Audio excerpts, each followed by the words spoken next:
Stick with me, you and I are about to enter a village every man fears, home to a tribe of succubi with a thirst that never ends. Any guy unlucky enough to be summoned here gets toyed with until they take their very last breath. But this time, they didn't summon prey. They pulled out an anomaly so terrifying that the entire world seems to tremble in his presence. Violent magic explodes from the center of the summoning circle, all fueled by that blood demon god system he just awakened. With every drop of blood he absorbs from a woman, he gains one random stat point. Just like that, he almost drains every single girl in the village. This all started back during the global energy outbreak of 2025. That disaster ripped open a gateway to the winged realm, letting endless monsters that only existed in fiction flood onto Earth. Humanity was thrown into a brutal war, and our regular guns? They could barely even scratch these things. To fight back against these interdimensional creatures, some humans actually started evolving right in the middle of the chaos. In this new era, evolvers are the elite, holding power and status that normal people can only dream of. But our main character, Liha Ren, was just a regular guy.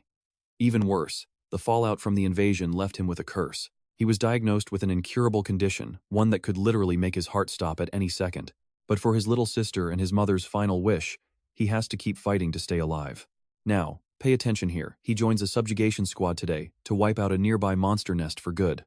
Liha Ren was the only non-evolver on the entire team, and his job was basically being a pack mule, carrying the squad's supplies and guarding their gear. After each battle, he had to scavenge valuable materials from the monster corpses. At first, the extermination mission was going perfectly smooth. Those basic first-tier beasts were no match for the squad. But Liha noticed something was very wrong. The stones on the ground suddenly start shaking violently, which can only mean one thing. A much more terrifying beast is lurking in the shadows nearby. Before he can even react, a massive figure suddenly bursts through the trees. It is a fifth-tier beast over 100 meters long, the Titan Python. These evolvers had only ever seen monsters this high level on television. Now that it is standing right in front of them, everyone is shaking in pure terror. The intel clearly stated there were only weak first-tier beasts here, so this is way beyond anything they can handle. As the squad stands there frozen, Liha Ren roars from the back to snap them back to reality. What the hell are you all just standing there for? Run! Do you want to die? Only after hearing that shout do the others snap out of it and start sprinting for the exit. But the problem is that this Titan Python moves way too fast. With their current speed, getting caught is inevitable. Right then, the squad leader, Qin Zixin, makes a move. He walks right up to Liha, raises his sword, and slashes his chest, sending blood spraying everywhere. Liha has not even processed what is happening until he hears these words filled with pure, cold despair. You are the only one here, with zero combat ability. You are the least valuable, which makes you the perfect bait. I saw your file. You were diagnosed with that incurable condition not too long ago anyway. You do not have much time left, so you might as well be useful before you die. If you want to blame someone, blame yourself for being weak. And just like that, Qin Zixin hurls Liha Ren straight toward the massive Titan Python. The Titan Python sees fresh, bloody meat appearing right in front of it, flicks its tongue once, and opens its massive jaws wide. It lunges forward. Just as Liha Ren accepts that he is about to be eaten alive by this monster. You and I can only imagine the terror, but suddenly, his mother's final words flash through his mind. He has to protect his little sister and survive with every ounce of strength he has left. At that exact moment, a magic circle appears and a surge of overwhelming power rips through the sky, forcefully tearing open a massive portal. Liha, who should be dead, reappears inside that passage with his chest wound completely healed without a single trace. While he is standing there confused, voices filled with excitement and envy start rising from below the stairs. I cannot believe that trash scroll Monique picked up actually worked. Look at him. He is so handsome. We really hit the jackpot. It has been forever since we've seen a man this high quality. My blood is already pumping. This is incredible. He's radiating such dense magic. You and I are about to see things get wild. Alright, stick with me. We're about to witness one guy wake up to the ultimate power-up. Liha Ren just stood there, completely stunned. Why is he surrounded by succubi? And why can't they see the system screen floating right in front of him? Suddenly, Monique, one of the three sisters, stepped forward. She whispered that she was the one who summoned him using an ancient array. The ritual was so intense that the heavens themselves changed color. To cause a ripple like that, he must be insanely powerful. Monique swore right then to follow him for all eternity, promising she would never betray her new master. The second she made that vow, a system alert flashed. Liha Ren quickly opened it and couldn't believe his eyes. It was Monique's status panel. Her affection was already at 88%. Once a follower hits 100%, the host can add her to his harem for a massive reward. Finally, it all clicked for Liha Ren. This was it. The reason he'd been brought back from the dead was standing right in front of him. This was his second chance. Now, this is where it gets interesting. With the Blood Demon God system, his revenge is finally within reach. He's got the capital now. Monique, totally blind to the system, just watched him with curiosity. She had no clue why he was waving his hands at thin air. Did her lord sleep too long? Was he feeling a bit stiff after the summoning? She asked if he needed to stretch. Liha Ren cleared his throat and admitted that yeah, he could use some movement. Being a succubus, Monique didn't hesitate. She immediately offered up her chest, leaning in close with a smile. She told him to enjoy her body if he needed to relax. To her, having him touch her would be the highest honor possible. The others instantly protested. They called her shameless for trying to jump the line and get to him first. They claimed they were bigger and softer, but Liha Ren kept his cool. He put on his best gentleman face for them. He told them to hold on. He wasn't trying to take advantage. Are all succubi really this thirsty for attention? That one comment made Monique's affection drop by 3 points instantly. She looked absolutely crushed and asked what was wrong with her. Was her body not good enough to stir his heart? She looked ready to burst into tears. Liha Ren froze. He realized he'd messed up big time. Affection was clearly the engine that made this whole system run. You and I both know the drill. If he wants that power, he's got to max out those affection points to fuel his revenge. He immediately changed his tune. He told them they were all stunning. But Monique? She was on a whole different level of beautiful. He'd never seen anyone as unique and captivating as her in his whole life. That was enough to bump her affection up to 90%. But since he was just summoned here, he claimed his body still hadn't fully adjusted and needed energy. Monique nodded, trying to understand. He needed energy? But what kind? She realized that as a blood demon god, the only thing that could truly fuel him was the taste of fresh blood. Monique brushed back her long hair, exposing her pale neck. She told him to drink as much as he wanted without holding back. Having her blood flow through his veins would be the greatest gift she could ever receive from her lord. The second he saw her neck, a violent urge erupted from deep within. It was a primal, blood-born instinct he couldn't fight. He couldn't hold it back anymore. He leaned down and bit her, finally giving in to the hunger. That single bite pushed her affection to 92%. Suddenly, 2 brand new system notifications popped up on his screen. He'd unlocked a new skill called Blood Fusion. On top of that, his strength stat was actually starting to climb. Monique started trembling, her heart racing with pure excitement. The feeling of her blood mixing with the demon gods was totally intoxicating. Meanwhile, Liha Ren eagerly checked the panel. He needed to see exactly how this blood fusion skill worked. As long as he drank the blood of a woman, he'd get a random stat boost. But it only worked once per target. Even if it was just 1 point per girl, with enough targets, his total power would become absolutely massive. You can see the potential is limitless. With that thought in mind, he turned back to Monique and decisively asked her for more blood. Her body shook as she swayed, telling him to take whatever he wanted. She would gladly offer him everything. But he shook his head. He didn't just want her blood, he needed more. He needed it from everyone. He told them he needed the fresh blood of women, the more, the better. The succubi in the room immediately started blushing at his request. They wondered if they'd get a turn too. It sounded like a thrilling new game they were more than ready for. Looking at the impatient succubi, Liha Ren kept it simple. He just told them all to come at him at once. Nobody knew how much time passed. Notification after notification of stat increases began flooding his system screen like a waterfall. The succubi were left weak and limp, their souls feeling a deep union with the demon god. And trust me, you and I are going to want to see how much stronger he gets next. As for Liha Ren, he feels a constant stream of power flooding his entire body. Trust me, we're about to see just how sensitive these succubi really are. Are they really built this delicately? Before long, midnight finally arrives. Monique quietly pushes open the door to Liha Ren's room. Lord Ren, I'm here. It was way too crowded earlier for you to let loose, right? Ever since you marked me with that bite, I haven't been able to stop craving that thrilling rush. Come on, my lord. Let's have a much deeper exchange this time. Now that we're alone, you can do whatever you want. Tonight, please let me grow into a true succubus. With that, Monique sits right down, but the thing beneath her feels far too hard. Suspicion rises instantly. She pulls the blanket back in one motion, only to realize her demon god lord has vanished without her even noticing. Have you already found something more important than me, my lord? Pay attention here. Liha Ren has already made his way to a graveyard overflowing with deathly energy. If he wants revenge, he needs to level up fast. Places like this usually hide powerful undead beasts, and if he releases enough magic, he can lure them out. Soon, strands of blood-stained magic begin drifting through the forest. Before long, clusters of ghostly blue flames are drawn in. Who goes there? Who dares disturb our eternal rest? Those blue fires take shape, transforming into first-tier beasts called faceless wraiths. The moment they realize the intruder is only a vampire, they all rush forward at once to claim his life. Liha Ren might be level 1, but his core stats are already insane, so dealing with low-tier monsters like these is practically effortless. As he slaughters the wraiths, experience gain notifications keep ringing inside his head without pause. It's not long before he unlocks a new skill, Crimson Flicker, allowing 2 short-range dashes within 5 seconds. At the same time, Liha Ren has already climbed to level 8, gaining 40 attribute points he can freely distribute. Right now, strength, vitality, and agility give him the biggest combat boost. But since he just unlocked a mobility-oriented skill, I know what you're thinking. He dumps every point into strength. But suddenly, the system detects major danger. A second-tier beast standing nearly 4 meters tall, the Slaughterer, has already raised its massive cleaver. Despite its enormous size, its movements aren't sluggish at all.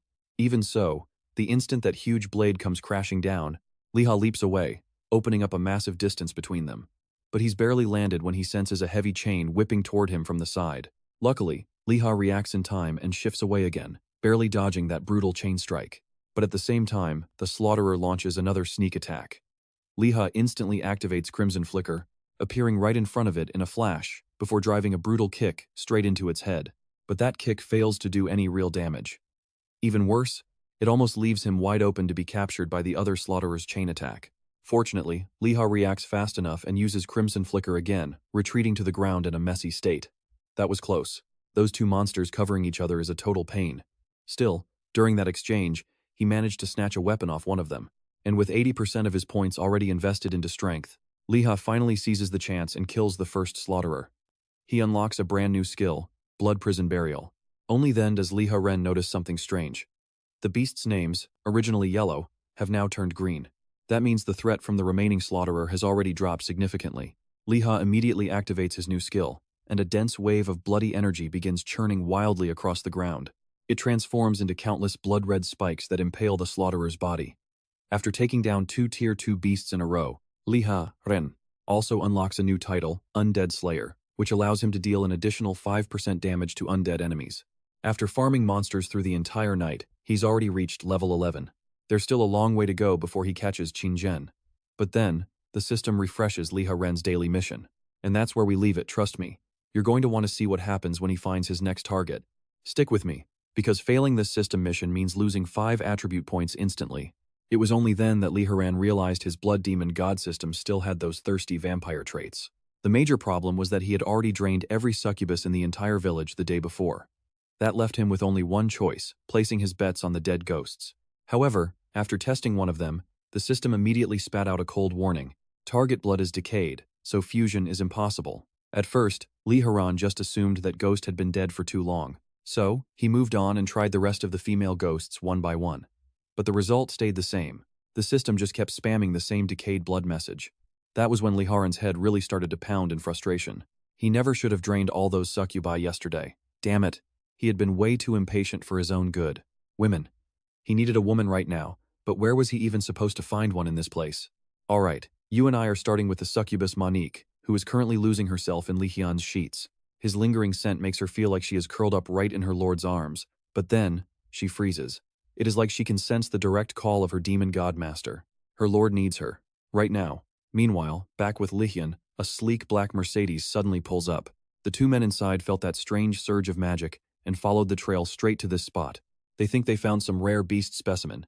Bringing it back would mean a massive promotion and a fat raise. But the guy in the passenger seat is sweating. They have zero info on what they are actually dealing with. His cowardice earns him a look of pure disgust from the female team leader sitting in the back. Being this timid goes against everything our company stands for. Is this how you were trained? Just relax. I have the reports covered. As long as I am here, nothing bad is going to happen to you two. You and I both know we aren't the only ones who felt that magic. I have to move before anyone else. The black car screeches to a halt right in front of Li Hyun. Our main character is caught completely off guard. Humans. Is it possible there is actually a woman inside that car? That is exactly what he needs most. But the first two people out are men. One stares him down and coldly confirms he is the target. His magic levels aren't even that high, probably just second tier. Hearing that, Li Hyun's expression immediately drops. You saw that coming, right? These guys are clearly here to hunt him down like an animal. But then, Li Soiree steps out of the Mercedes. She gives Li Hyun a cold look and speaks with total indifference. Based on those clothes, he is some kind of blood-type beast. Rare, maybe, but he is only second tier. Not worth my time. You two finish him off. Toss him in the trunk and let us get out of here. The second Li Hyun sees Li Soiree, his heart starts racing. A woman. A real woman. But she is a gold-ranked evolver. With his current level of strength, there is just no way to defeat her. That bright red danger sign above her head says it all. Even those two subordinates beside her are more than he can handle. Trust me, you and I are about to see if he survives. Alright, you and I are diving straight into the chaos as Liha Ren activates Crimson Flicker and vanishes, reappearing instantly right behind Li Swearer. He wraps both arms tight around her slender waist, but in all the madness, his hands accidentally brush against a very sensitive spot. Li Swearer's face turns bright red as pure panic takes over her mind. Did he really just touch me there? What do I do? I have never dealt with this before. The two men nearby explode in a rage. You bastard, they scream, get your filthy hands off our captain. But watch this, Liha Ren has already shown his fangs, sinking them deep into the delicate skin of Li Swearer's neck. Immediately, a system prompt rings out in his head. Daily mission complete. Attributes increased. Strength +1. Suddenly, a massive burst of energy erupts from her body, blowing Liha Ren away on the spot. But Liha Ren notices something huge. The indicator above her head now shows 30% affection. She forces a look of pure disgust onto her face. You total bastard. First you touched my body, and now you even bit my neck? You and I both know how this goes. She threatens to freeze him, while he just laughs at her classic tsundere behavior. His words leave her completely speechless, and all she can do is snap back at him in total embarrassment. Nonsense, she stammers. I am not being a tsundere. Liha Ren is thrilled. His guess was spot on. As long as she does not actually want him dead, he still has a real chance to survive this. Alright, you and I are about to dive into a total mess. A card tears through the air, but Li Swear, a lower gold rank fighter, intercepts it easily. Someone is lurking in the shadows. What kind of cowardly trick is that? Come out here already. Two men step out from the forest. One of them smirks and says, No need for all that hostility, beautiful. I do not mean any harm. I just noticed you were taking your time, so I figured I would lend a helping hand. If you are not planning on finishing him, why not just hand him over to our elite center instead? Liha Ren frowns as two more gold rank fighters appear. Why is everyone suddenly coming after him? Fortunately, Li Swear is not about to give them any face. People from the elite center, huh? Stop dreaming. Red City claimed this prey first, and we are not sharing with you creeps. Liha Ren gets a sudden idea. Only a woman as beautiful, noble, and cold as you is actually worthy of owning me. Not these guys. Those two are not even in your league. That bit of flattery instantly pushes Li Swear's affection up to 40%. Her voice turns ice cold. Bottom line, Red City is taking him. Anyone who wants him has to go through me first. Liha Ren just smirks, adding more fuel to the fire. Seriously amazing presence. Just by being here, you have already won. And your subordinates? They look way more impressive than these two sneaky creeps. They definitely are not going to lose to those two weirdos over there, right? Negotiations are officially dead. The man in the red hat signals his green-haired, gold-rank partner to make a move. The green-haired man attacks, flinging 3 magic-infused cards straight at the group. But those cards barely travel any distance at all. Li Swear steps up and blocks every single one of them before they can even get close. She lifts a single finger and whispers one word. Blizzard. Now pay attention here. A roar of snowflakes sweeps toward the elite center duo. This is pure ice magic in motion. The green-haired guy cannot even keep his eyes open under the assault. But the man in the red hat? He is just smiling, using a blizzard to control the battlefield and tip the scales. Smart. Very smart. Gen Shi, looks like you have found a real opponent this time. Li Swear sees what is happening and is secretly startled. This guy is not simple. Her icy power is melting away before it even truly reaches him. He is dangerous. But judging from his tone, he does not even seem to have any intention of joining the fight. Is he looking down on her? With that thought in mind, Li Swear tells her 2 bronze-rank subordinates to stay back. This is her fight. All they have to do is keep a close eye on that vampire. Then, Li Swear leaps into the air with a wave of her hand. She fires a massive ice sculpture shaped like a rose straight at the green-haired man. A frozen execution. The green-haired man is both furious and confused. Who the hell fights with a flower? But the joke is on him. That enormous frozen rose slams straight into him, sealing him inside a solid block of ice and leaving him totally immobile on the spot. The red-headed man beside him lets out a long, heavy sigh. Jen Zheng, you have really made this awkward. How am I supposed to explain this to my father back home? That you got brutally beaten by a woman? Li Swear bristles instantly at the insult. You looking down on women? You are next. The red-headed man just sneers. You clearly do not understand the situation you are in yet. I know what you were thinking, but things are about to get crazier. Heart-shaped arrows suddenly shoot out from the shadows and hit the 2 bronze-rank men. Direct hits from the darkness. Their bodies turn to stone on the spot, completely losing the ability to move. Li Swear and the red-headed man freeze, wondering who else joined the battle. But when they turn to look, they suddenly realize the one firing those heart-shaped arrows was actually a third-tier succubus. The moment Monique arrives, she throws herself into Liha Ren's arms without a second thought. Lord Liha Ren, I finally found you. He is both shocked and delighted. Monique, how did you even find me? That is incredible. Monique answers obediently at once. Because this servant could sense your urgent need, my lord. So I rushed here specifically to help you. As long as I can be of use to you, I am willing to give everything. Liha Ren can't help but sigh in pure admiration. Having a subordinate like you really is the best. Monique's face immediately lights up with joy. Being able to serve a master like you, my lord, is the greatest honor of my life. That shamelessly intimate exchange makes Li Swear tremble with anger. Why am I shaking? Are they seriously flirting right in front of me? You and I both know she is jealous, even if she blames it on her men turning to stone. Alright, you and I are about to see love become a weapon. Li Swear shouts furiously, stop acting lovey-dovey over there. Restore my people right now. But just then, the red-headed man steps in, blocking her path and stopping her cold. You picked the wrong target, he snarls. You hit my people and think you can just walk away? It doesn't work like that. Before he even finishes speaking, the red-headed man blasts a massive palm strike straight at a defenseless Li Swear. With the force of an upper gold-rank fighter, that single strike sends Li Swear flying dozens of meters. Watching this, Liha Ren's heart tightens. If a lower gold rank like Li Swear can't even handle one hit from this guy, what hope is left? He and Monique stand zero chance. But right then, the system flashes another prompt across his vision. Now pay attention, because this gamble is his only way out. Maxing a follower's affection unlocks a mysterious reward. He has to bet everything on it. The red-headed man starts closing in on the two of them, taking one slow, intimidating step at a time. The pure greed on his face is impossible to hide. He came for the rare blood-type beast, but getting a succubus as a bonus? Absolute jackpot. If he brings both of them back, his father will finally see him in a whole new light. Monique can't stand his arrogant talk any longer, and immediately launches a flurry of red star blades at him. But those razor-sharp projectiles can't even make a scratch on his overwhelming defense. With a few quick bursts of speed, he closes the gap and appears right in front of Monique. Luckily, at the last second, Liha Ren teleports in, pulling Monique protectively into his arms. He activates Crimson Flicker instantly, making the red-headed man's attack hit nothing but air. The villain's smug expression flips to total shock. He's gone? How is that possible? He's only a Tier 2 beast. How can he move faster than I can see? Meanwhile, Liha Ren reappears in the nearby forest, still holding Monique in a romantic princess carry. He knows the truth. He's completely out of escape skills. There's nowhere left to run. To survive, he has to max out Monique's affection right now to claim that mysterious reward. Without a second thought, he makes his move. He leans down and kisses her deeply, forcefully pushing Monique's affection meter all the way up to 99%. You and I probably didn't expect a kiss scene mid-battle, but here we are. Even the red-headed man is stunned by the sudden romance. A beast is just a beast, he mocks. Making out in the middle of a war? If I'd waited, would you two have started mating here? I'm going to grind both of you into literal dust. Liha Ren is panicking inside. That affection bar is still stuck, missing that final 1% he needs. As the red-headed man rushes them, he's suddenly blocked by an incredibly sturdy shield of ice. They've been sealed inside for safety. He recognizes the magic instantly. Li Swear.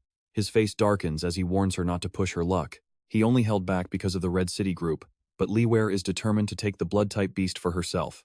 If you want to touch him, she declares, you'll have to go through me. As the standoff intensifies, Monique's body suddenly trembles. At that exact moment, her affection finally hits 100%. The system unlocks the reward. Unmatched combat power for 10 minutes. A one-time use trump card that changes everything. Cracks begin to web across the ice barrier that looked unbreakable just seconds ago. Then, it happens. An overwhelmingly terrifying aura erupts, shooting straight into the sky. The heavy scent of blood fills the air for 100 miles in every direction. When the red light fades, everyone stares in horror. Liha Ren's power has surged dozens of times over, his hair now flowing to his waist. Crush my bones? He asks coldly. Go ahead, make your move. The red-headed man is now drenched in a cold, terrified sweat. Wasn't he just Tier 2? How did his magic become this terrifying in a split second? Seeing the man frozen in fear, Liha Ren slowly raises one hand and activates the demon's hand. In the next heartbeat, an invisible, crushing force yanks the red-headed man forward against his will. The bright red name above the man's head finally turns green. He's no longer a threat, just a victim. He completely loses his nerve, begging for his life. Please spare me. I was wrong. Liha Ren just watches with indifference. That's not how you were talking a moment ago. The villain coughs up mouthfuls of blood. He begs in terror, claiming he failed to recognize greatness. He was stupid. He's desperate for forgiveness. But this scene brings memories of Qin Chen flooding back. Liha Ren remembers being lifted up exactly like this. Stick with me to see this karma come full circle. Treated like trash. That man was from your elite center too, right? Honestly, you and I both know that kind of attitude makes forgiveness impossible. Liha violently hurls the red-headed man away, then follows up with a single, earth-shattering punch. The terrifying impact explodes on contact, sending the red-headed man crashing straight through the massive ice block that had completely sealed his companion. Nobody expected a single hit to leave an upper gold rank evolver completely unable to move. That brutal display of raw power left Li Wei absolutely stunned. Was this really the same little vampire from before? Had he been holding back against her the whole time? Meanwhile, the succubus Monique is still trembling lightly with pure excitement. Her eyes are full of devotion for her master. At the same time, Genha finally smashes his way out of the ice. I only got trapped because I let my guard down for a second. But that's fine. Now that I am out, I am finally going to get serious. Now watch this part. Just as those words are spoken, Liha casually flicks his cloak, and thousands of horrifying black bats swarm out from the deep shadows within. They swarm all over Zhang Shi, a lower gold rank evolver, and wrap him up completely. At first, everyone can still hear the frantic sounds of him struggling from inside that mass. But when the bats finally disperse, all that remains on the ground is a bleached white skeleton. By taking out a lower gold rank evolver, Liha Ren's level jumps 5 times in a single breath.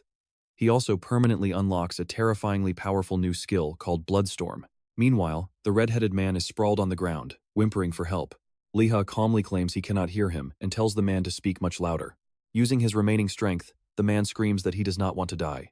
Save me. My father is the president of the elite center. If you let me go, I will give you anything. Liha slowly raises his hand. You want to go home that badly? Fine, I will help you out. The man floats into the air and actually thinks he is saved, calling Liha a good person.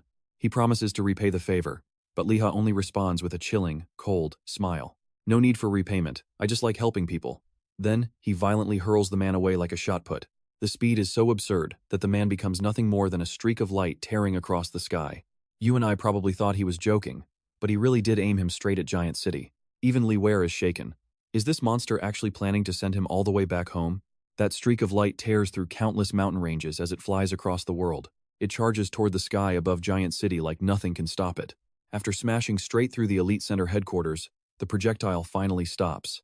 At that exact moment, Liha Ren receives another system notification on his end. His level shoots up 5 more times in a row.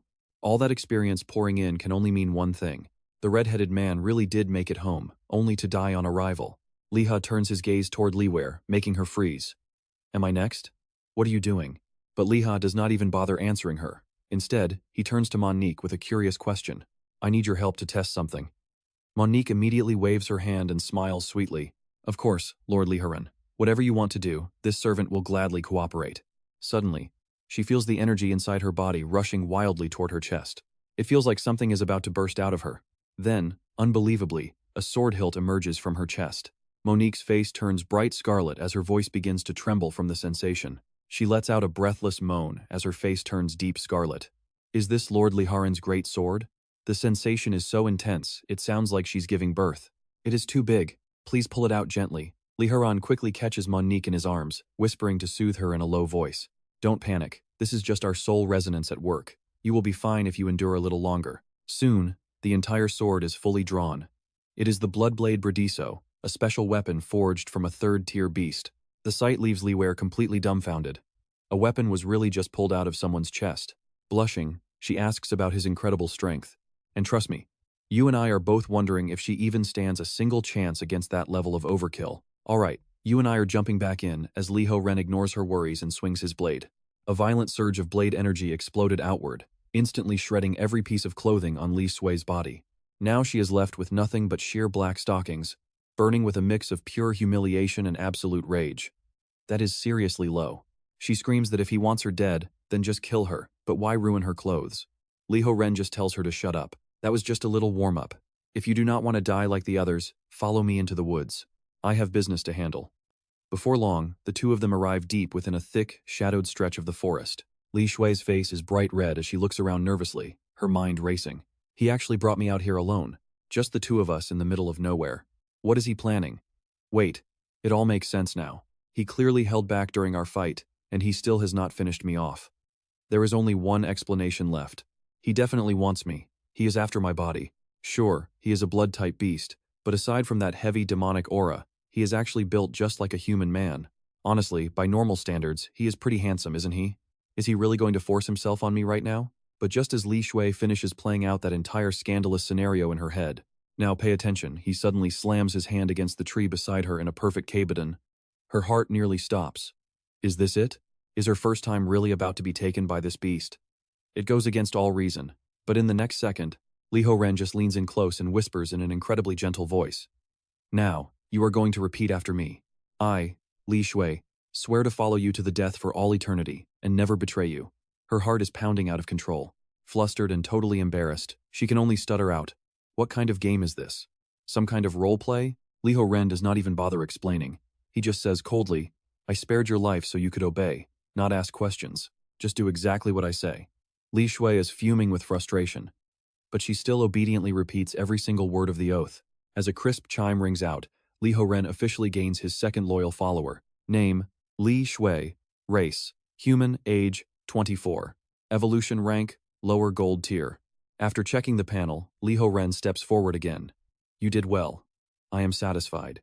Li Shui's breathing immediately hitches. He is way too close. Is he going for a kiss? Is she losing her first kiss to him too? But to her shock, he suddenly backs off and says flatly, that is enough. Your reward ends right here. The petrification on your subordinates will wear off soon. Yet, for some reason, a strange trace of disappointment hits Li Shui's heart. That is it? Nothing else? Liha Ren then gives her a stern warning. Seriously, whatever happened here stays between us. Do not tell a soul about me. Understood? With that, he turns around, looking ready to leave her behind. I do not have any more time to waste on you. But right then, Li Shui suddenly calls out to stop him. Wait! He turns back, looking slightly puzzled. What now? Do not tell me you are still not satisfied. Blushing, she answers in a tiny voice. When my teammates wake up and see me like this, it is going to be so awkward. Can you please do something? But the second she finishes speaking, a warm piece of clothing is draped gently over her bare shoulders. The lingering heat and scent on the fabric instantly spark a strangely intimate feeling deep inside Li Shui's chest. You and I saw that coming. Her affection levels just jumped straight to 60%. Before long, night finally falls. Liha Ren opens his system panel to admire all the stat points and skills he managed to farm today. But just then, the system presents him with a special invitation to enter the Blood Prison Arena. There is a catch. The arena gives no experience, and injuries will not heal whether he wins or loses. From a logical standpoint, the safest bet would be waiting until his level is much higher before attempting a challenge like that.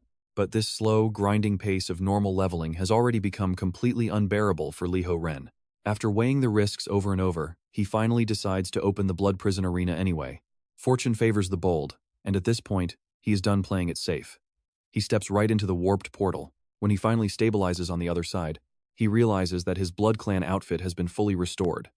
At the same time, a new system message pops up. Welcome to the preparation chamber. Please select one weapon for your upcoming battle. Every choice here comes with bonus attributes, and stick around, because you and I are about to see if this weapon boost makes him truly unstoppable. Alright, you and I are about to witness the most bizarre weapon choice in gaming history right now. But just as he was feeling troubled, his eyes landed on a cucumber with no stat bonuses at all. When used to repeatedly jab an enemy, the vegetable causes a brief but intense convulsive effect. Liha Ren did not hesitate to choose that cucumber, which somehow matched his chaotic vibe perfectly as a weapon.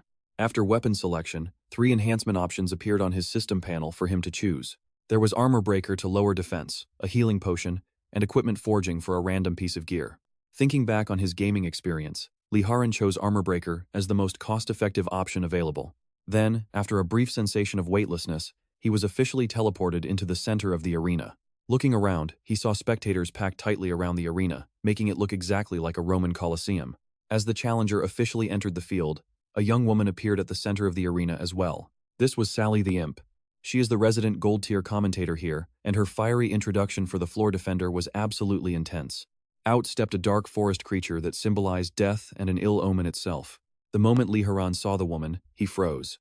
Why was she crying like her heart was breaking? She is the Banshee of Mourning, the woman who connects to hell and foresees the coming of your certain death. Wherever the aura of death gathers, she appears to weep for the one who is about to die. Stick with me here, because she tells Liha Ren she sees nothing but endless death following him, and he notices she has no threat level. Maybe the arena was restricting his system detection, but it did not really matter to him. He trusted his own battle instincts more than systems. Anyway, Liha Ren waved a hand and released a swarm of disgusting bats that could not harm the banshee. With a few casual slashes of her claws, she shredded them into ash in a single instant. Then her figure suddenly vanished, reappearing silently right behind Liha Ren before he could even blink. Liha Ren had not failed to notice her movement. He lured her in, planning to lock her down with his cucumber. But just as it was about to hit her face, the banshee lashed out with a sharp front kick. With a sharp thud, the cucumber was kicked flying. Fortunately, Liha Ren seized that opening and grabbed her ankle, forcing her into an awkward full-slit pose. Now, he had her. Liha Ren slammed her down with a wide grin, mocking her for losing her cool the very second she saw his bizarre choice of weapon today. He told her to give up since his strength stats were way too high to break free. But right then, the banshee let out a piercing wail that blasted Liha Ren clear off his feet. This was her proudest move, the scream called Howling Alpha. Anyone who hears her cry has the fear of death dragged to the surface of their mind. Their will to fight breaks down until they are pulled into the abyss of death itself. Now, I know what you were thinking. He is done for, right? Well, let us see. Inside the illusion, he saw his mother, reaching out to guide him into eternal bliss with her. But in that moment, Liha Ren's mind became clearer than it had ever been in his entire life. Death was nothing unfamiliar to him anymore, not after being betrayed and left as fodder for beasts. He had lived with fatal afflictions and barely escaped the aftermath of battles between massive beasts and powerful evolvers as a small child. His mother had risked her life to save him and his sister from that disaster back then, and it was not so he could be fooled by some cheap illusion and die here. She wanted him to keep living no matter what. Liha Ren tore free from the illusion and picked up his cucumber once more. He activated a new skill, Blood Shadow Art, and his body blurred until he vanished completely from the arena. The banshee let out another piercing howl. Trust me, we need to see if he survives this massive bombardment. Alright, you and I are jumping right into the middle of the most bizarre battle you've ever seen, as Liha Ren jams that cucumber into her mouth. The second it makes contact, the banshee's entire body starts jerking uncontrollably. An armor breaker finally kicks in. Liha rips the cucumber out, dragging an impossibly long trail of saliva along with it. Then he unloads a rapid-fire chain of vibrating thrusts, pinpointing every single vital pressure point across the banshee's defenseless body. The banshee's expression collapses into total, hopeless despair. How can a simple cucumber be this terrifying? Every single strike feels heavier and more unbearable than the last. She is at her absolute limit, but Liha Ren isn't backing off. If anything, he's just cranking up the intensity of the assault. Is that all? My combo is just getting warmed up. Under that relentless storm of violent strikes, her body begins to convulse and twitch. Something is surging through her, leaving her completely overwhelmed and out of control. She just can't hold herself together anymore. As paralysis alerts flood the entire screen, her body finally gives out, and the banshee goes crashing hard into the dirt. Now here's the part where we see the aftermath. As the dust clears, she's curled up on the ground, trembling non-stop. Even though Liha Ren has finally stopped attacking, violent aftershocks are still racking her frame. Shaking, she finally chokes out a plea for him to stop the stabbing. She surrenders completely. Even Sally, the gold-tier commentator, is visibly shivering at the sight of this. Just watching this is enough to make anyone shake. Liha Ren just clicks his tongue. Hey, the girl gave up. Are you going to call it or what? Sally finally snaps out of her shocked trance. The Banshee of Morning has officially yielded. The winner of this match is Lian. He is moving on to floor 2. At that moment, 2 brand new rewards pop up right before him. His status resistance is up, and his unlocked skills have been boosted to the next level. Still, feeling a bit drained, Liha Ren decides to hold off on the second floor of the Blood Prison Arena for now. Instead, he takes the portal back to the succubus village. But as he leaves, a hidden skill triggers. It's called the Victor's Contract. Anyone he beats in the arena now becomes his loyal follower outside. He can summon them to fight by his side. Even Liha Ren is totally stunned. I know what you're thinking. If he clears 50 floors, he'll have an entire god-tier army at his beck and call. Suddenly, 2 soft moans drift from his room, cutting his train of thought short. That sound is way too familiar.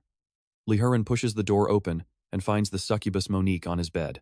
She is breathing heavily, looking completely dazed as she inhales the scent he left on his own sheets. Liha Ren has never seen her like this before, and he just stands there in shock.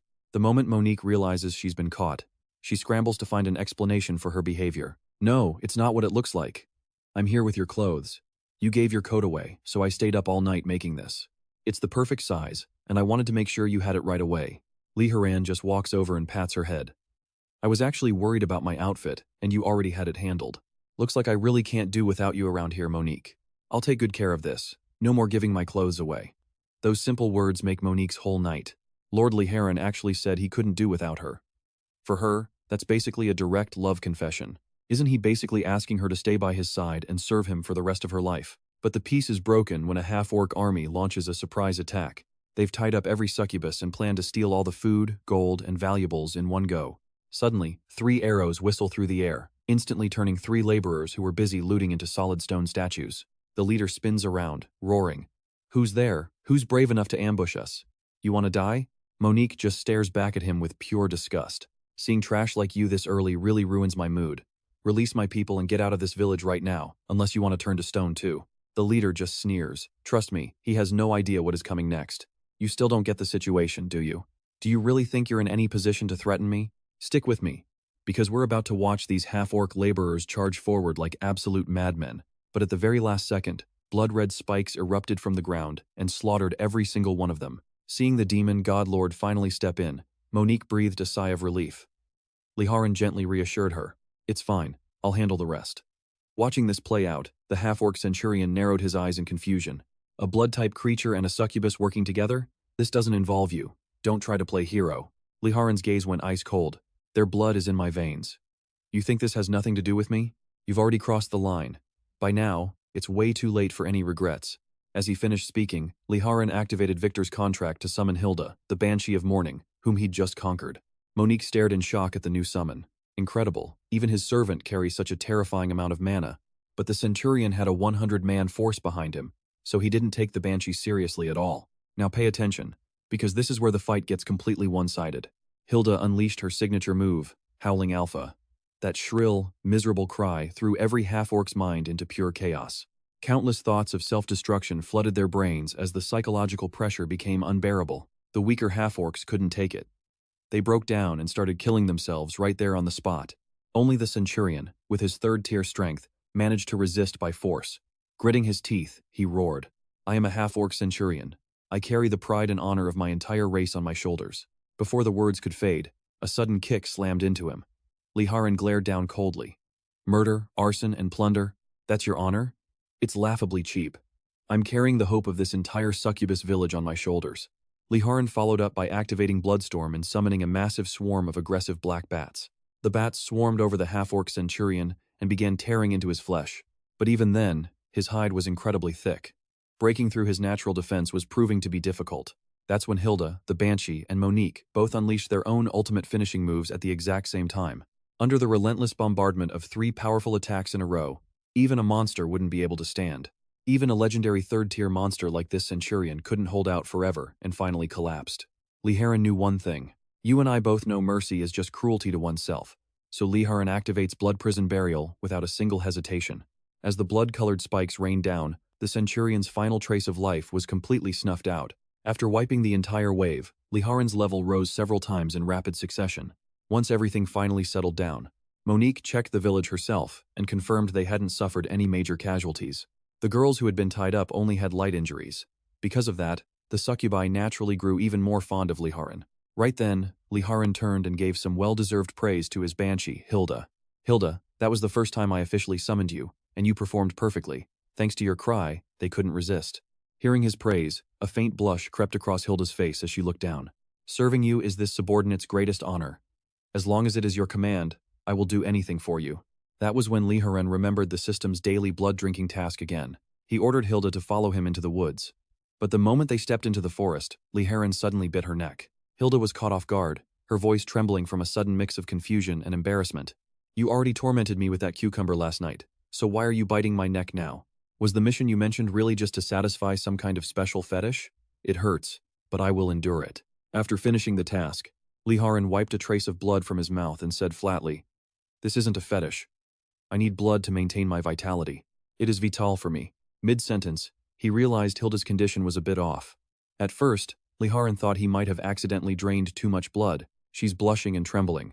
"You and I can tell this isn't exhaustion, she's definitely feeling something else," as she whispers. "Stick with me, we are diving into a story where things get sensitive real fast.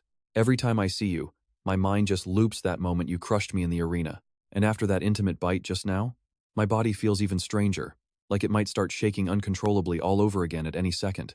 Meanwhile, Liha Ren has just repelled the invading half-org army and saved the entire succubus village from total destruction. Monique spent all her time thinking about how to repay him, but her companions insisted that if she wanted to be sincere, the most direct way was using her body. Of course, the thought of giving herself to him had already crossed Monique's mind quite a few times before. But there was one big problem. Lord Liha Ren seemed completely obsessed with nothing but fighting and the heat of battle. With stunning beauties like Hilda and Li Wei already by his side, Monique felt completely outmatched, especially since she had almost zero experience when it came to men. The more she thought, the less confidence she had. Could someone like her really satisfy a powerful lord like him? The moment her companion heard that, she immediately caught on to what the real issue was for her friend. So you are just worried that Lord Liha Ren simply isn't interested in you at all, isn't that right? Monique nodded softly, admitting she had tried several times in secret already, only to fail every single time. But her friend was certain, that is because you are too restrained. Seducing men is a required course for every succubus. Trust me, you won't want to miss how this friend plans to make Lord Liha Ren completely unable to resist her. Hearing that, Monique obediently removed her towel. Blushing hard, she whispered that she was finally ready to learn. But before she could even finish her question, her companion suddenly fired a strange ray of light right at her body. In the very next instant, a unique succubus mark appeared right below her navel, glowing with a mysterious energy. Her friend nodded in satisfaction, telling her that while her talent is great, she only becomes a real succubus after receiving this legendary mark. Back with Liha Ren, things were getting a bit more technical with his powers. Since Victor's contract drained so much magic, he had to dump all his points into spirit just to keep fighting. As for his strength and vitality, he had to make up for those through some incredibly intense physical training sessions. Suddenly, the door to his room is pushed open. It's Monique, standing there wrapped in nothing but a thin towel. With her face burning red, she whispered, "Lord Liha Ren, your subordinate has finally figured out how to repay you." When Liha Ren saw it was just Monique, he did not really think much of the situation at first. He stopped his training and asked, "Monique, what did you come up with? Why are you so worked up right now?" But seeing Liha Ren's muscular body so sharply defined it looked like it was sculpted by a blade, her entire face flushed red to the ears. Her thoughts turned to total chaos. This man is a work of art. No, this is bad. I am getting too excited. In the next second, her body moved on its own. Her hands unconsciously began loosening the towel wrapped around her. At that moment, Liha Ren's gaze was definitely a bit lost, but something else caught his eye. Pay attention here, because as Liha Ren focuses on that mark, you and I are about to see the system trigger a very important and surprising prompt. An abnormal status was detected, but fortunately for him, the host's resistance threshold has already been fully met. Liha Ren has successfully become completely immune to the silver mark's control effect and all its magic. Meanwhile, the succubus who originally gave Monique that mark suddenly remembered something extremely important and dangerous. If the mark activates but fails to seduce the target, the caster herself will suffer a massive and painful backlash. Since Liha Ren is the blood demon god, the mark won't work. Now, what happens to poor Monique next? Back in the room, Liha Ren raised his hand and pointed right at the mark on Monique's lower abdomen. He looked confused and asked, "Monique, something is wrong with you. That mark on your body, what exactly is it?" Too late. Monique was already hit by the backlash, and suddenly her mind was flooded with all kinds of chaotic images that are impossible to describe out loud. She felt like something inside her was about to burst apart, leaving her so uncomfortable she could barely stand. "Lord Liha Ren, please help me," she begged, her voice trembling as she lost control of herself. Liha Ren seemed to understand exactly what she needed and pulled her into his strong arms, though he still asked in a low voice if she was even conscious. He asked if she was really sure about this, but Monique could only answer with quick, desperate, uneven breaths. "Anything is okay," she breathed. "Whatever my lord wants to do to me, anything is fine." You and I are witnessing a night so intense that the entire house literally swayed with them more than once, until morning finally arrived and Monique finally began to regain her senses. But the very second she sat up the next morning, everything changed. Alright, you and I are about to see what happens when a succubus awakens an endless stream of magic and breaks all her limits. Could it really be because they truly became one last night? She never imagined Lord Heron held such incredible potential within him, or that his very presence could trigger a breakthrough this massive. Even though her ritual mark had not fully activated during their time together, Lord Heron still granted her wish in the end. That feeling as if he were devouring her whole had been the ultimate, overwhelming pleasure. It was so intense she could not stop thinking about it. Meanwhile, Liha Ren is suddenly jerked awake by a system prompt. Follower Monique has obtained the blood demon essence. All attributes have increased drastically, and she has successfully reached the lower 4th tier. However, this blood demon essence only works once for followers who hit 100% affection. Only then did Liha Ren realize he could actually help his followers rank up instantly. And right now, Monique's raw attributes have already surpassed his very own power level. When Monique saw the shock and surprise written all over the face of Liha Ren, "Stick with me here, she thinks she failed him." But the system is actually giving him a brand new, urgent objective. Before the next sunrise, he must absorb the fresh blood of at least one new female target. Liha Ren immediately turns and asks if there are any other beast tribes nearby besides the succubus village. Specifically, one with female members. Monique thinks carefully for a moment before replying that the half-orc tribe from yesterday is located on the other side of the forest. They have always spent their time looting and oppressing others. There should definitely be female half-orcs in that tribe as well. After their night together, Liha Ren sets out with her and quickly arrives at the half-orc tribe gates. Looking ahead, Liha Ren calmly asks if this is the tribe she mentioned. These bastards have bullied the succubus village for far too long. Now it is finally your turn to take revenge. Show me the incredible strength you gained after your breakthrough. And remember, leave me a few survivors. Monique's heart tightens at once, and she silently makes a firm resolution deep within her mind. Since Lord Haren gave her this chance, she must live up to his expectations.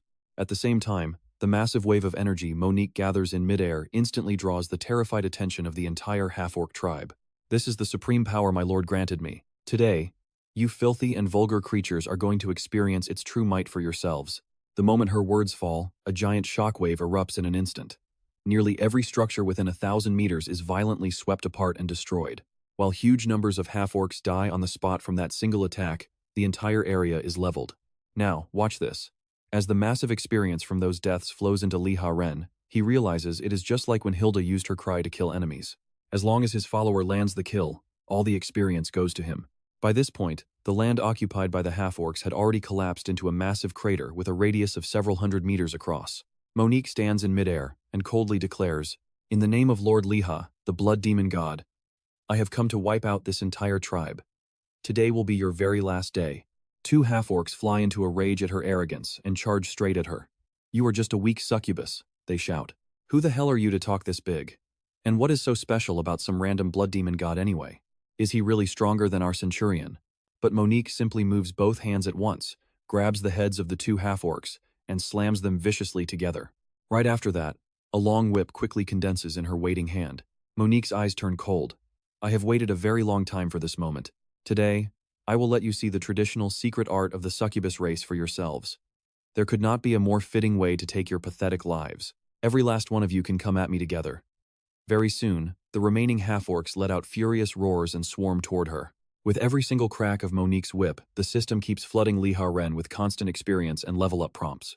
Liha Ren's eyes light up. With her helping me grind, the efficiency is on a different level. He wonders what skill unlocks at level 25. The system provides the answer. Night affinity. Movement speed increases by 30% during nighttime or in dark environments, and blood element attacks gain a lethal bleeding effect. After reading it, Liha Ren cannot help feeling a little conflicted. He really has become a complete vampire now. It looks like more and more of his fights will have to happen at night from here on out. You and I just witnessed an entire tribe get erased. Beneath her feet, a literal mountain of corpses has already formed. Alright, you and I are about to witness a one-sided slaughter. So, this is all these half-orcs can do? Burning and looting their whole lives? Yet there's still a total letdown. The remaining female half-orcs snapped, roaring in pure rage. "Don't get cocky, girl. We're about to teach you a lesson right now." But before they could blink, Liha Ren triggered Crimson Flicker and materialized right behind that screaming half-orc. He bared his wicked vampire fangs and sank them deep into her neck. Instantly, the system flashed a new notification. Daily mission completed. Just like that, the sun began to set. In this absolute massacre, Monique personally ended 178 enemies and captured 30 more alive for her lord. Liha Ren was seriously impressed with her work. "After hitting the 4th tier, you really are on a whole different level now." Monique brushed her hair back and answered him shyly. "Not at all. It's only because Lord Harn trained me to be this strong." But Liha Ren pivoted, asking if her new power could make the petrification from her heart arrows last even longer. If so, the captives would be hauled back and turned to stone. He definitely had other uses for them later on. Stick with me here, because his real plan for these captives is actually pretty genius, and a little dark. As long as he keeps them preserved and takes one a day, his daily blood tasks for the whole month are finished. Moments later, Monique pulled a mysterious bead from the ruins and offered it to her master. "This is a treasure orb I just discovered. It looks special, so I wanted to present it to you." As soon as Liha Ren touched the bead, a detailed information screen flickered to life right before his eyes. Demon Breath Pill. Consuming this boosts maximum mana and hides the user's demonic aura from any outside detection. With this pill, that massive demonic aura of his would be totally invisible to everyone. Finally, he could return to Giant City without being hunted by those evolvers. Liha Ren's gaze suddenly turned ice cold. If that's true, then it's finally time to pay that bastard a very long overdue visit. When Monique realized Liha Ren was leaving the next day, she completely panicked, asking if she had somehow failed him or done something to displease him. Liha Ren just shook his head calmly. You did perfectly. I'm actually very satisfied with you. I just have some personal business to handle alone. That's why I'm making a trip back to Giant City. It'll only take a few days. While I'm gone, Hilda is under your command. Don't just sit around. Keep the village as your base and clear every single beast within 10 miles. If you find female ones, handle them the usual way. After giving his orders, Liha Ren waved them off. That is everything for now. Go and take care of it. Once Liha Ren was out of sight, Hilda finally couldn't hold it back anymore and turned toward Monique. Why is our lord so determined to head back to Giant City? Who exactly is even waiting for him there? Monique just sighed. Our lord's private thoughts aren't something people like us should ever be speculating about. Now watch this. Liha Ren has already finished his morning training for the day when he spots a very disheveled Li Shuer standing right in front of him. Did I wake you? Li Shuer froze, suddenly snapping out of her confused daze. When did you get in here? How did I not feel you at all? And how do you even know where I live? Liha Ren stopped and answered her calmly. Both you and Monique have already sworn your loyalty to me. Since I can sense your location, why are you so surprised? Do I really need permission just to visit my own subordinate? Anyway, I came here because I need your help. I need you to look into a specific person for me. Qin Jichen. He's an upper diamond ranked evolver from the center. I need to know his recent mission schedule. Li Shuer agreed instantly. That won't be a problem. I'm a team leader at the Red City Group. I still have plenty of connections for that. But then, Liha Ren remembered one more thing that was bothering him. She told him to go ahead. Just ask. If I know the answer, I won't hide anything from you. Suddenly, Liha Ren flashed a wicked grin. Last night you were hugging my clothes and mumbling my name in your sleep. So tell me, what exactly were you dreaming about in there? Li Shuer's face turned beet red instantly. She had absolutely no idea how to answer him, mostly because her dream last night was definitely about some very serious romance between the two of them. Suddenly, the loud ring of an alarm clock went off. Trust me, you and I can see she is fleeing the scene. She didn't answer a thing before running for the door. Alright, you and I are jumping into a world of hidden power and dangerous secrets. Crap, I am late for work. I will find that answer you wanted once I am off my shift. Seeing her intense reaction, Liha Ren lets a small, satisfied smirk play across his face. That dream of hers last night must have been a wild one. Meanwhile, the scene shifts to the Red City Group parking garage. Li Shuer hurries through the garage, her mind spinning as she replays every moment of that night. That dream was beyond embarrassing, and he actually saw me like that. How am I supposed to look him in the eye now? Is he back at home laughing his head off? Suddenly, a cold, unfamiliar voice cuts right through her spiraling thoughts. Team leader Li Shuer, I have a question for you. A few days ago, there was a massive magical explosion in the suburbs.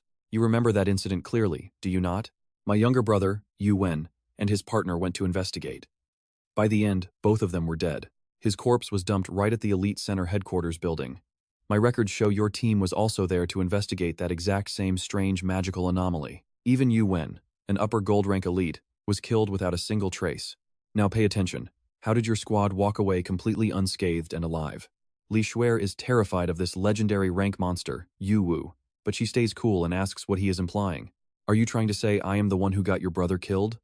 Beside them, Wang Mang has already lost his patience. Young master, stop wasting time. She is not going to spill the truth unless we beat it out of her. The second he finishes, Wang Mang, an upper gold rank powerhouse, unleashes his fury. Flames erupt across his skin as he charges directly at Li Shuer. He throws out an explosive fire fist, but Li Shuer forcibly blocks the attack with a massive ice wall. So, this is how the Elite Center always handles their business? Just because you have a legendary rank fighter backing you up, you think you can just bully whoever you want. This is the Red City Group building. Our people are all right upstairs. If you want a war, then I will go all the way with you. Hearing that, Yu Wu settles down. Team Leader Li, please do not take this the wrong way. My subordinate is just like my brother. A bit hot-headed, but he is not a bad guy deep down. We are not looking for trouble. We just want to know exactly what you saw out there that day. Was there any clue about my brother or that beast?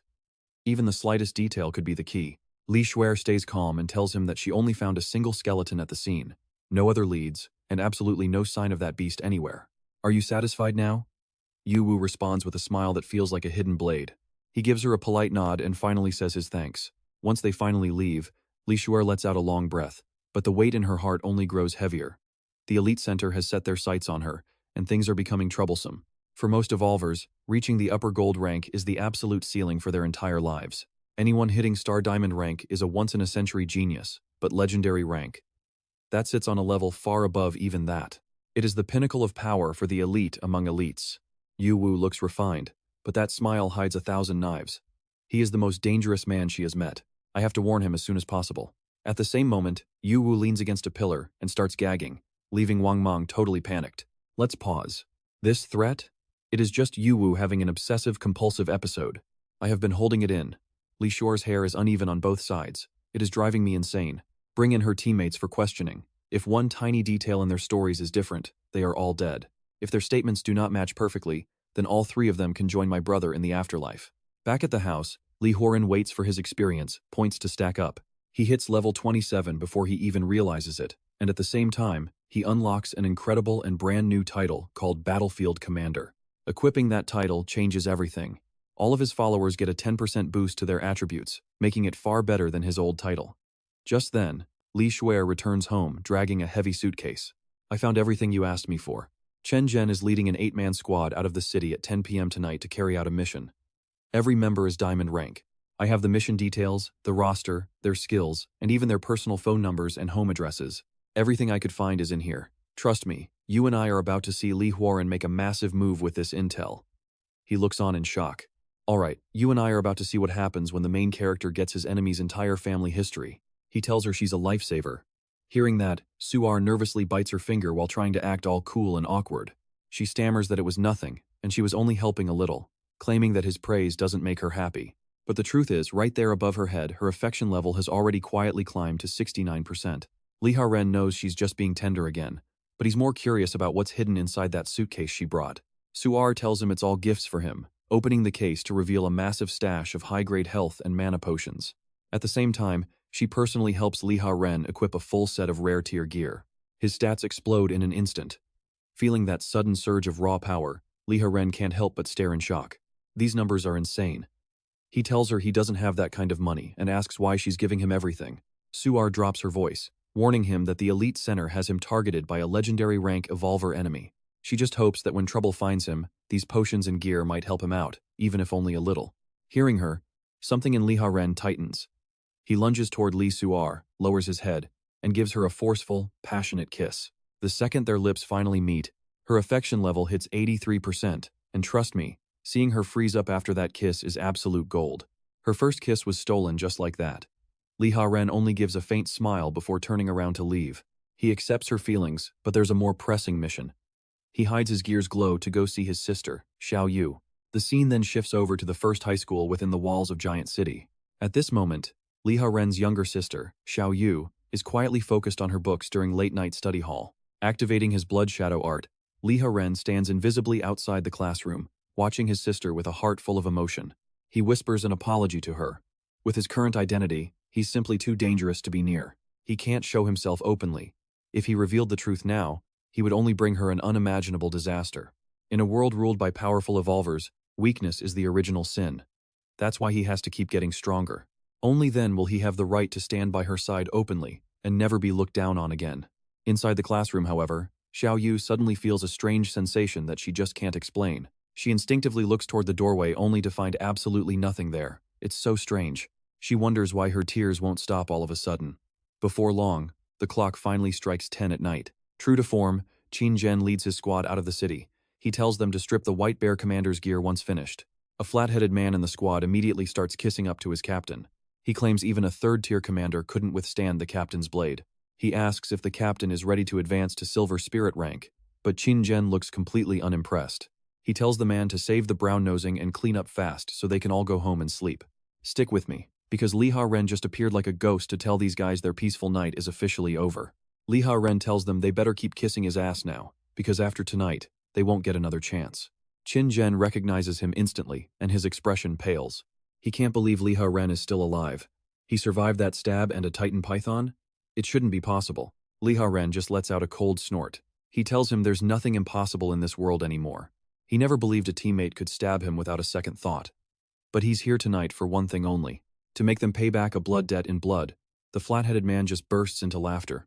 He asks if Liha Ren is insane.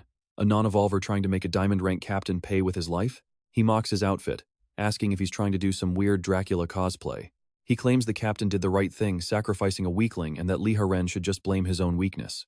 Besides, since he didn't even die in the end, the goon asks what the big deal is. He tosses 200 yuan at him, calling it compensation for his emotional distress, so he'll just go away. He tells him they're even now and not to push his luck when he's already being given face. But before he can finish talking, a massive sword sweeps through the air. His head flies, blood sprays everywhere, and you and I just witnessed a truly legendary ending for a loudmouth. Alright, you and I are about to watch Liha Ren turn his aura into a weapon of pure frost. I don't want your money, I want your life. Qin Shin's face goes pale, he can't wrap his head around this. Liha Ren has zero detectable aura, so how did he just one-shot Jiang Ming, a diamond rank powerhouse?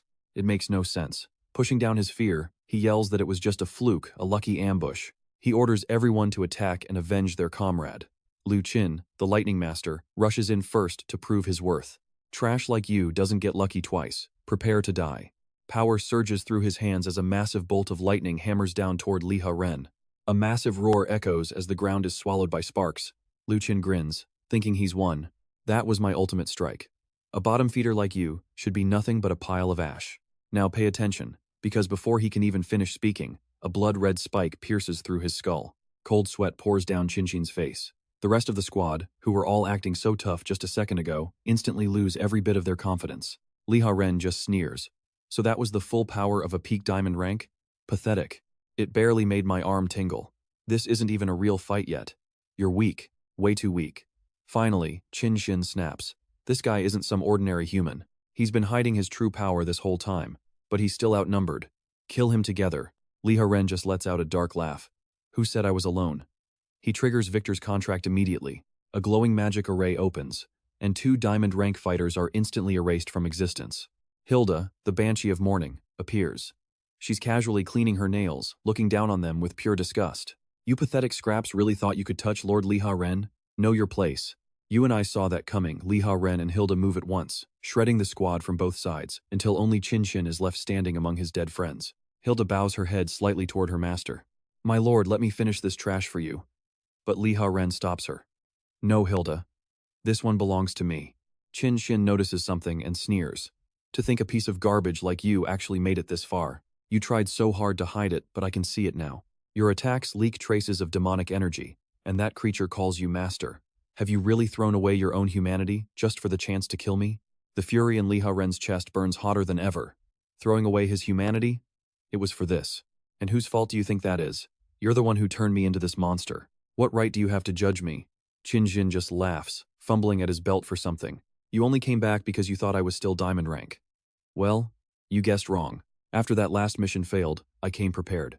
He jams a vial of medicine directly into his own neck. A twisted, ugly grin spreads across his face as the drug takes hold. This is a high-end drug from the Dark Nation that I paid a fortune for on the black market. It doesn't just unlock my full potential. Temporarily, I've already reached the middle spirit rank. You can't touch me now. You want revenge? Come back in another 100 years. Liha Ren just narrows his eyes, sounding bored. So what if you've forced yourself into the orange tier? It's nighttime now, you idiot. In this darkness, you don't stand a single chance. Qin Shin just bares his teeth, ignoring the warning. Day or night, it doesn't matter.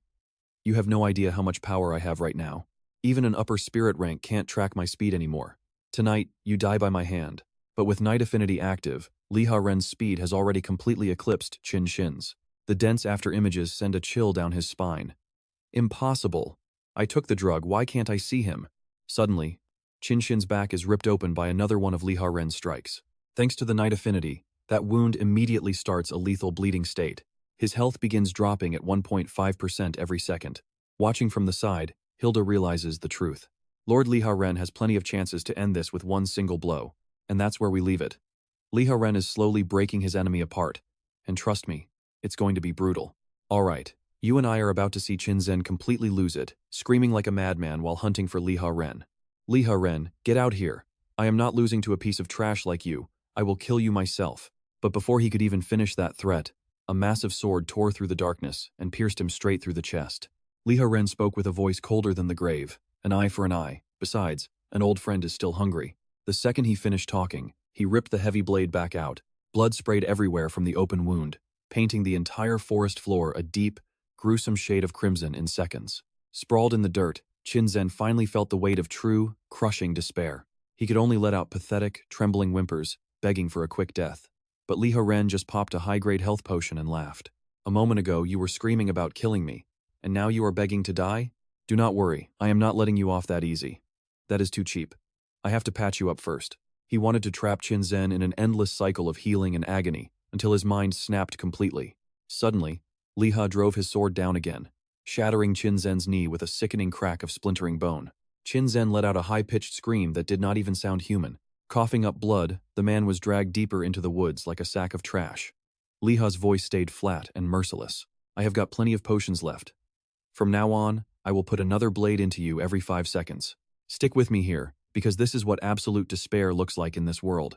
Eventually, I will throw you into the Titan Python's belly myself. You will find out exactly what it feels like to be torn apart by its fangs. Even Hilda the Banshee felt a chill down her spine. Now, she was more certain of the truth than ever before. Her master actually enjoyed tormenting his enemies, just like he had toyed with her back in the arena during their fight. Her lord was, without a doubt, a total and complete sadist.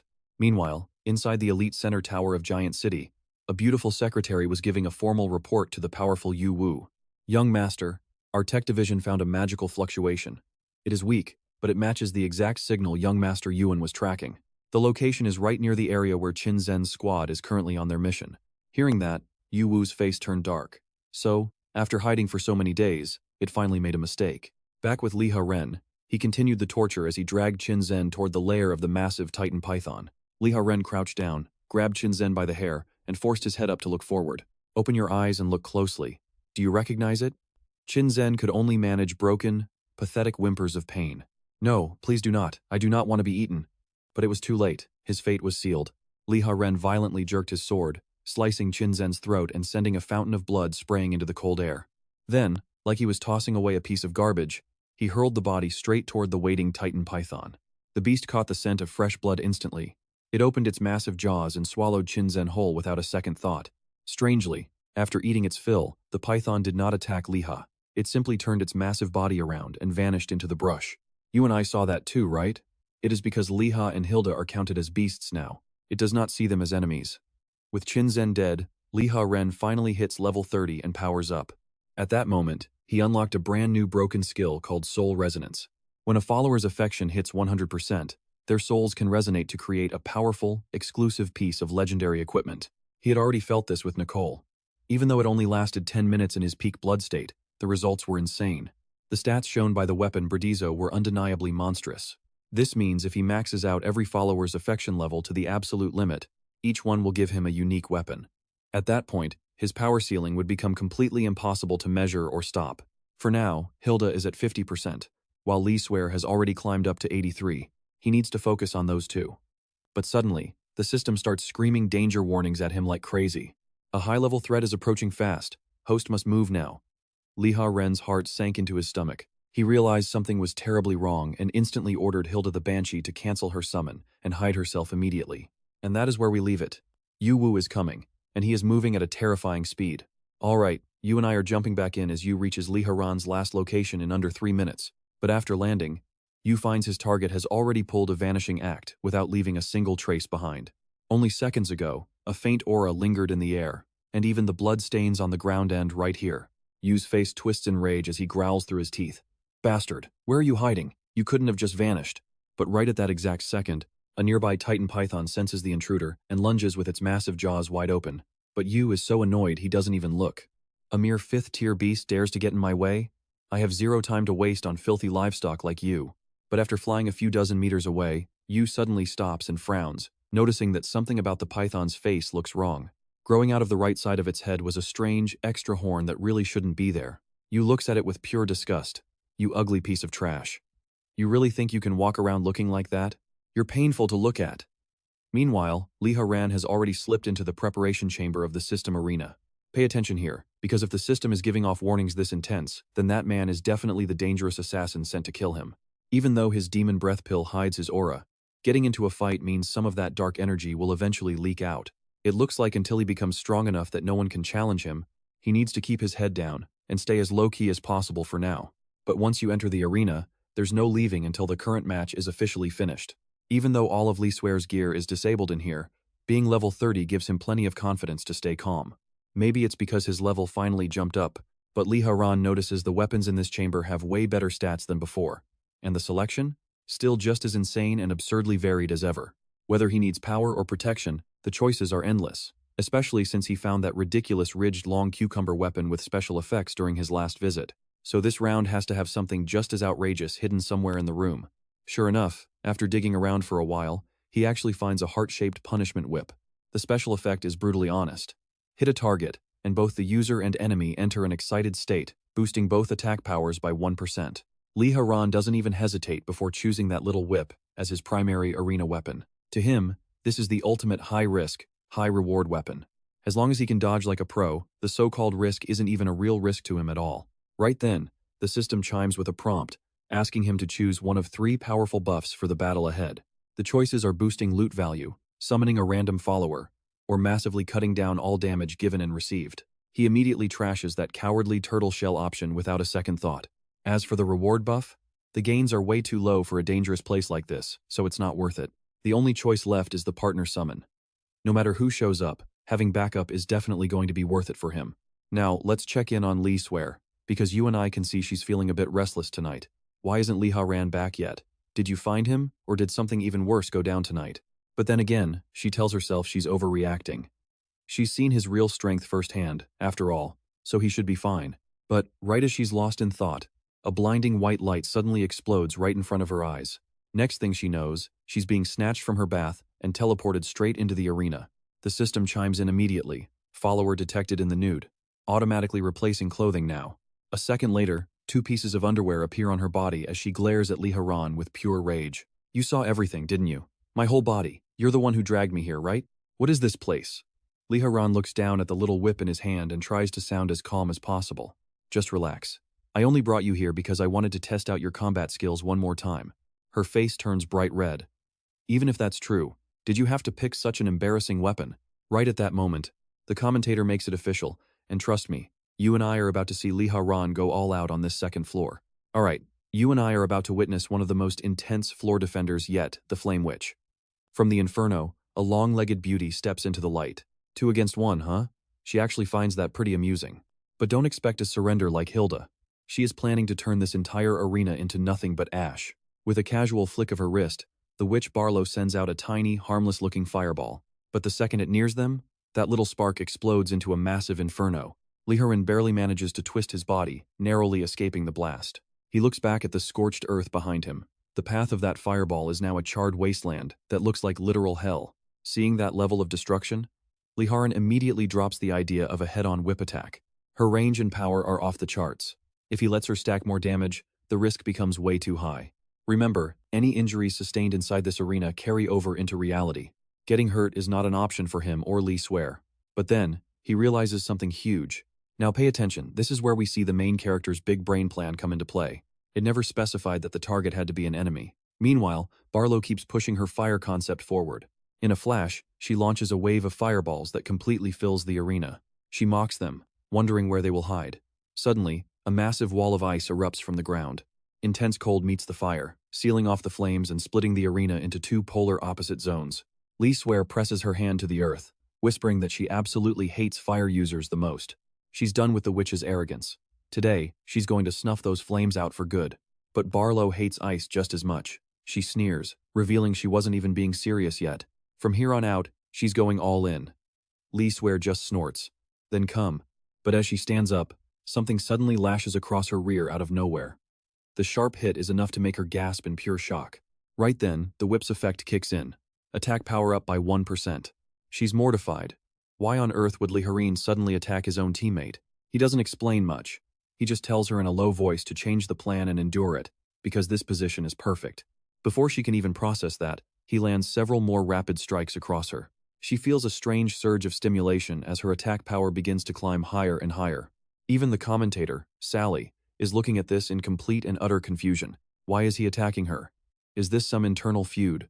The cries are getting intense, and it looks like absolute chaos on the field. I know what you're thinking, this looks totally wrong. But trust me, There is a method to his madness. Barlow is disgusted.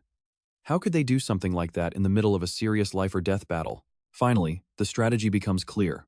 The whip's true effect is to place both the user and the target into an excited state, boosting their attack power.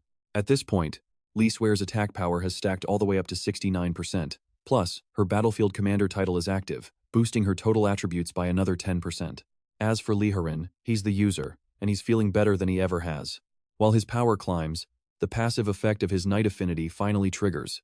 But right then, Barlow blasts through the ice wall. She lets out a sharp, mocking laugh. Your ice wall was that weak? She barely used any force and it already shattered. She's beyond furious now. For what they just did in front of her, she'll never forgive them. Sally sees it coming. It looks like Barlow is charging up for her ultimate finishing move. Their little stunt has clearly driven the witch into a state of total rage. Barlow unleashes a torrent of molten breath. It is absolutely massive, looking large enough to swallow the entire arena whole as it crashes down toward them. But Lee Swear steps forward, telling him to leave this fire breather to her. Frost explodes from her hands. Endless cold condenses, forming a massive glacier to block the oncoming heat. Breath meets ice. The attack freezes solid, leaving Barlow in total disbelief. You and I just watched the ultimate tables turn. Alright, you and I are about to see a supposedly ultimate move get completely shut down. Before she can even think, the frost crawls up the attack itself, sealing her entire body inside solid ice. The moment that scene plays out, Sally the commentator screams. Liha Ren's follower has flipped the script and frozen Barlow solid. The winners are Liha and his follower. They've officially earned the right to challenge Floor 3. At that same time, the system pings. Fire resistance increased and new skill points gained. Right after, the system asks Liha if he wants to keep going and challenge the third floor. Liha knows that with his current attack power, pushing forward is definitely possible. Now pay attention, because the side effects of this battle are about to take things in a very different direction. Liha Ren turns to Lee Swear and asks if she is okay after that performance. Lee Swear breathes heavily, her face flushed. She feels strange, like pain and pleasure are all mixed together. Hearing that, Liha understands. Lee Swear's mind is starting to slip and lose focus. If they keep fighting, he knows he might end up in that exact same state soon. He decides to call it. He'll use the portal to send her back first. This also lets him avoid the bastard who is hunting him for now. But after passing through the portal, Lee Swear's body only begins to ache more and more. With a red face, she asks Liha Ren for a massage. He doesn't refuse. After all, he knows this whole mess was his fault in the first place. The moment he agrees, the system automatically takes back the arena outfit it gave her. Blushing furiously, Lee Swear has to scramble away to find another set of clothes to wear. Once finished, she lies face down on the couch and softly says she's ready. Liha begins the massage, but he soon realizes the whip's effect hasn't faded at all. If anything, it's actually getting stronger. Lee Swear can't help but praise him softly. She says he's really good at this. The stinging pain fades whenever he presses down. Liha Ren can't hold back the agitation anymore. He asks if she wants to fulfill her dream's regret. Hearing that, she turns completely flustered. I know what you're thinking, things just got intense. She says she isn't mentally ready and never planned to go this far. But Liha's tone drops. He commands her, saying the way she addresses him isn't quite right. The moment she hears that, the word master just slips out of her mouth on instinct. The second that word leaves her lips, her affection level shoots up to 98%. After they spend the night together, endless energy surges through her. That's when she successfully obtains the blood demon essence. Not only do all of her attributes surge upward, but her evolution rank even breaks through to Star Diamond. This is way more power than expected. It raised a gold rank like Lee Swear by an entire major tier in one shot. If this works on stronger people, the effect will be terrifying. Then, Liha thinks of something else. Since Monique could produce a blood blade from her chest before, he wonders if Lee Swear can generate exclusive gear for him now too. He activates soul resonance. All the energy inside her gathers wildly toward the center of her chest. A magic formation lights up, and a black crown slowly begins to emerge. This crown carries an overwhelming aura from appearance alone. It is not inferior to the succubus bloodblade at all, matching Liha Ren's own vibe and bearing perfectly. The moment Liha Ren places the crown on his head, his intelligence, magic attack, and critical strike stats all skyrocket instantly. To avoid drawing attention, he has the system hide the crown's visual effects. Once settled, he gets dressed and says goodbye to Lee Swear. He thanks her for the help over the past 2 days. He's finished what he needed to do. With his current identity, it's not safe for him to stick around here any longer. But before he goes, he asks if she can lend him some money since she's rich. And that's where we leave it. She says what's hers belongs to her master. Trust me, you and I need to see what comes next. You and I are about to witness the ultimate brotherly sacrifice. Liha Ren borrowed that money just to ensure Li Xiaoyu has enough to live on without any worries. On his way out of the academy, he casually stole a drink from a female student. It was an easy way to finish the system daily task for our main character, but standing so close to her without being able to reveal his true identity, that left a bitter taste in his mouth. Xiaoyu, I went through hell to get this for you, so please use it wisely. Don't stress about getting into some elite university. As long as you are healthy and happy, that is more than enough for me. Meanwhile, over at the Red City Group headquarters, in the leader office, Li Swear was totally lost in thought. Those wild, intimate memories from the night before kept replaying in her head, and the feeling was completely intoxicating. She was acting so strange that one of her own team members noticed her distraction immediately. But this subordinate had a much more pressing matter to report. Boss, the guys from the elite center snatched our teammates last night. It probably has to do with Yuan's death. Before they knew it, night fell.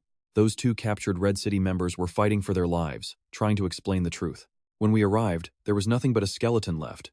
We did not see any sign of the beast at all. So since the elite center can't find the real killer, you're just picking on us instead? You guys are just bullies who pick on the weak because you're too scared of the strong. The bald leader from the elite center was fuming. You two pathetic little trash bags really have a death wish, don't you? Now pay attention, the rescue starts now. The warehouse door was suddenly blown wide open by a massive explosion. Li Swear stepped through the smoke, looking colder than ever. I finally found you, you bald bastard. Release my people this instant, or I will tear this entire place to the ground. Her teammates almost cried out with relief. Our leader actually came to save us. We really did pick the right boss. The bald guy, though? He was panicking. Li Swear was only supposed to be a lower gold rank. How did she bypass dozens of upper silver spirit evolvers without making a sound? Li Swear. Having already reached the star diamond rank, she yelled, I already turned your guards into ice sculptures. Now, it's your turn. This is the perfect moment to test my brand new skill. She thrust her hands forward.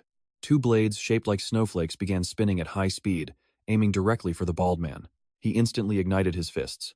Please, these cheap tricks won't ever break through my flame fists. You should be thankful the young master stopped me last time, otherwise you would be dead already. But your luck just ran out. Li Swear shouted back. Without him here, you are the one who is finished. You and I both know what is coming, the ultimate move.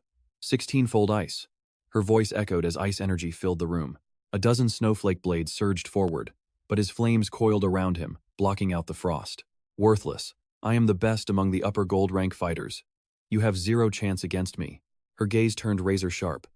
So what if you are upper gold? I am not that same girl anymore. The bald man had no clue she had leveled up and recklessly charged in with his burning fists. But the shards from the ice wheels he shattered had already pierced his skin like tiny razors. Her precision was insane. Li Swear flicked her fingertips and whispered, Bloom, flower of ice. In an instant, every single shard lodged inside the man's body exploded into sharp, jagged ice spikes. The bald guy finally realized the trap. You let me smash those wheels just to lower my guard. The real killing move was hidden. I definitely underestimated you, Li Swear said coldly. Those shards are already deep in your wounds. With one thought, I can freeze your blood solid. Your smartest move right now is to stay perfectly still. Behave, and I might let you live. But the man was fuming. Young Master Yu Wu chose me because I am one of the absolute strongest gold rank fighters. Being looked down on by a lower gold rank woman is the biggest humiliation of my life. Trust me, you and I are about to see him snap. Flames exploded, shattering the ice spikes inside him as he yelled, Who are you trying to scare? You and I are back, even with ice inside. She will melt it all away. In the very next second, his figure vanishes from the ground and leaps high into the air, while a massive phantom of a flaming fist rapidly condenses right above him. Li Shui just lets out a heavy sigh, her voice actually carrying a faint hint of pity. You really do not know when to quit. Suddenly, countless ice spikes explode out from inside the bald man, stabbing straight through his heart. Those spikes tear outward from the inside, shredding every single organ in his body, as blood sprays violently in every single direction. The raging bald man instantly freezes mid-air, his face twisting in agony as the life leaves his eyes. Cold mist swirls around Li Shui's palm while she stares at his corpse with total indifference. Your fire is nothing to my ice. Oh, and one more thing, I am not lower gold rank anymore. I am star diamond rank now. After the battle ends, Li Shui personally unties her two subordinates and carefully checks to see if they are okay. Both of them swear they have only got minor scratches and that they are totally fine. Most importantly, no matter how much that bald bastard tortured them during the interrogation, they did not leak a word about the beast. But pay attention, the second those words leave their mouths, Li Shui senses an overwhelming wave of pure killing intent. That level of bloodlust is way beyond anything a normal evolver should ever be capable of. Moving on pure instinct, she spins around to see who is there. Right there, standing quietly at the warehouse entrance, is the legendary rank U. He still wears that same refined, creepy smile that makes everyone's skin crawl. Impressive work, Team Leader Lee. In just 2 days, you jumped from lower gold rank all the way to Star Diamond. That really is something else. Too bad there are 2 types of people I absolutely cannot stand in this life. The first are those who look asymmetrical, from left to right. And the second are those arrogant enough to lie to my face. Somehow, you managed to check both boxes at once. Meanwhile, Liha Ren has made it back to the succubus village. Now he finally has the chance to check the stats on Monique's Bloodblade Brazo. He only used it briefly before, and never got the chance to really study its specific stats. Looking closely, he realizes this Bloodblade has a nighttime bonus, just like the Crown of the Night. Could this be a hidden trait, shared by all exclusive equipment? The most ridiculous part is that it grants bonus attributes based on his level multiplied by 100. Basically, the more he levels up, the more powerful this weapon becomes. Standing right beside him, Monique is absolutely glowing with joy inside. Lord Heron barely got back before immediately seeking her out for another soul resonance. In her head, the way he grips that Bloodblade feels just like he is holding her own body. Suddenly, a system notification pops up showing his level just jumped again. Liha Ren freezes for a second before his gaze turns sharp. That experience came from Li Shui's side. It is enough to push me up 3 levels at once. I know what you are thinking, that is a lot of experience. This means the enemy she is fighting is terrifyingly strong. Wait. If someone is forcing Li Shui into a fight right now, it has to be someone from the elite center. No one else fits. She is in danger. The second he realizes this, Liha Ren grabs Monique and rockets toward Li Shui's location at top speed. The whole way there, he keeps pushing her. Can you go any faster than this? But Monique can only reply helplessly that she is already flying at her absolute limit. The truth is, the way Liha Ren is holding her makes it impossible for her to keep her focus steady. Meanwhile, Yu's figure suddenly vanishes from where he stood. The air explodes with violent tearing sounds, and in less than the blink of an eye, he appears right in front of Li Shui. Feel my rage. When Yu throws that fully charged punch, half the warehouse wall is instantly blown apart, sending a thunderous explosion echoing through the entire forest. That terrifying shockwave hurls everyone inside the warehouse dozens of meters through the air. Even Li Shui, despite her new Star Diamond rank, is dragged backward across the dirt, carving out a deep trench as she goes. Just one punch did all that? This guy is a total monster. Are my teammates already out of the fight? Damn it, I have to go all out right now. Otherwise, I will not stand even the slightest chance. With that, Li Shui fully unleashes her power, summoning an entire 1,000-fold ice storm into the sky with a single wave of her hand. Yet, even facing that insane level of control, Yu's expression does not shift as he watches her manipulate all those ice wheels at once. Talented, but this is your limit. Trust me, you and I need to see what happens next. Stick with me because rank doesn't mean a thing once this monster gets serious. As Yu Wu speaks, 1,000 ice wheels rain down on him like a lethal storm. He just flicked a finger. In a flash, waves of killing intent erupted, isolating the wheels and blasting them back at his enemy. Shards of ice ripped through Li Wei's skin like a whirlwind of razor blades, leaving her covered in blood. In one blink, all 1,000 wheels vanished. So, this is the terrifying power of a legendary rank expert. But before she could even process it, a sinister red glow ignited within Yu Wu's eyes. Li Wei's gaze locked with his, and suddenly, a grotesque illusion paralyzed her entire body from the inside out. It is a pure control technique fueled by his overwhelming aura. It is truly over for her. She felt the end coming. Her journey with Master had just started. Was it really ending this fast? Just as Li Wei hit rock bottom, a massive surge of deep crimson energy crashed down from the heavens. The impact shattered the earth, obliterating everything in front of her as thick smoke engulfed the entire battlefield. She knew that energy anywhere. Her master. Master actually came back to save her life. You and I have been waiting for this. Liha Ren standing in the smoke, casually blocking that punch. He had temporarily unlocked the full power of the blood demon god, even if only for 10 minutes. He told him coldly that she was his woman and not to touch her. Yu Wu's face darkened with pure rage. No wonder she protected you. Now it makes sense what kind of relationship you two actually have. You finally showed your face, you beast. You're the one who killed my brother, and now I will finally avenge him. Liha Ren just frowned with total contempt. Avenge him? I really do not think that will be necessary. Before the words even landed, he lunged forward and ripped one of Yu Wu's arms straight off. Blood sprayed everywhere like a fountain. Clutching the empty socket, Yu Wu let out a gut-wrenching scream. When Li Wei saw that brutal, bloody display, her legs finally gave out and she collapsed to the ground. Liha Ren looked back at her trembling form, and for once, his voice actually softened.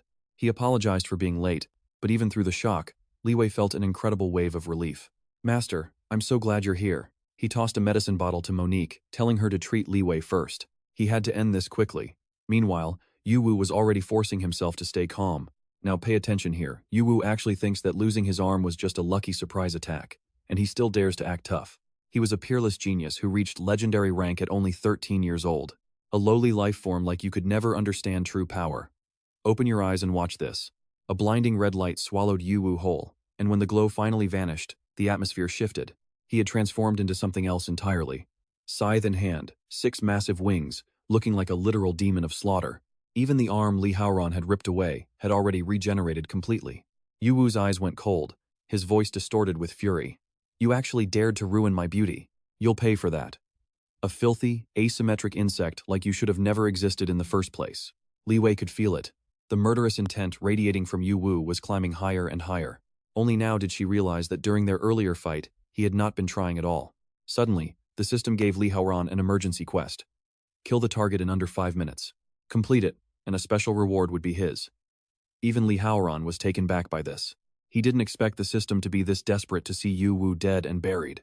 Yu-Wu swung his soul-reaping scythe, unleashing 6 massive tyrannical blade arcs in a row. Faced with slashes powerful enough to split mountains, Liha Ren didn't even move an inch to dodge. A massive explosion erupted as all 6 strikes hit him, kicking up a wall of thick debris. When the dust settled, Liha Ren was standing there perfectly fine. Not a single scratch on him. He just mocked him. With weak slashes like that, you really call yourself a godslayer? Fine then. Let me show you what a real attack looks like. He slowly raised his blade.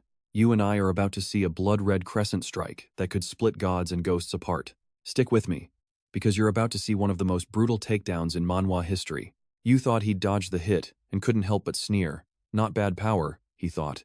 I'll give you that much, but your speed just can't touch mine. But before he could even finish that sentence, his left arm suddenly snapped clean off his shoulder, and blood sprayed out like a gruesome fountain. Yu-Wu's face twisted in pure shock. What the hell? I definitely dodged that. How did this happen? Liha Ren just stared him down, cold and calm. Sword energy, idiot. Don't you love symmetry? I'm just helping you match both sides. Right then, Yu realized the beast standing before him was on a level far beyond anything he'd ever imagined. So, without hesitating, he made a choice and shot straight into the clouds, faking a retreat. In just a blink, he was nothing but a fading streak, vanishing into the distant horizon. But a faint, crimson glow still flickered way up in the air. The moment Liha Ren spotted it, he gave chase without a second thought. The system gave me a time limit to end you. Today, no matter what, you're dead. On the other side, Yu-Wu had already grown his arm back, a nasty grin spreading across his face. Idiot, you fell right for it, didn't you? Sure, you're strong, but things are different up here in the clouds. My flight speed is on a whole other level. The sky is the only place I can go all out, and my slaughter angel powers will just keep growing my limbs back. As long as I'm up here in the air, there's no way I can lose. Now watch this, because right as Yu-Wu is feeling cocky, Liha Ren silently appears behind him. What are you so proud of? Before the words even landed, Liha Ren threw a massive backhand slap right across Yu-Wu's face, shattering his eyes instantly. A massive sonic boom ripped through the air as Yu-Wu dropped like a meteor, slamming straight into the forest floor. When the smoke finally cleared out, a giant crater had been carved deep into the earth. Right in the middle of it, Yu-Wu was barely hanging on, gasping for air and pleading for his life. My dad is the president of the elite center. You can't kill me. If I die, the top ranks of Giant City will go crazy. They'll never stop hunting you. But those pathetic words just made Liha Ren feel even more disgusted. Just like your brother, even with death staring you down, the only thing you can do is hide behind your father. What do you think this is? A playground? You get hit and run crying to daddy? Too bad for you. I'll only get peace once you're dead. As he spoke, Liha Ren slowly pushed the blood blade forward in his hand. You and I both know what's coming. A torrent of blood fueled by pure rage crashes down on Yu-Wu. Instantly, the impact blasted the earth open again, carving out a dark, bottomless pit. In a flash, level-up alerts flooded his screen, and Liha Ren jumped 5 levels all at once. Li Seol was so stunned by the sight, she could barely speak. He's way too strong. Master just wiped out a legendary rank fighter like Yu-Wu without breaking a sweat. Monique was just as shaken by him. Something like that is just normal for Lord Heron, right? He's now hit level 36. At the same time, he unlocked Blood Torrent, a new skill that fires a massive shockwave for huge burst damage. And depending on his weapon, the skill can even transform into different types of torrents. After that, his reward for the kill arrived. A powerful one-time item called a mini blood domain. Once he uses it, it's gone, but the power it gives is overwhelming.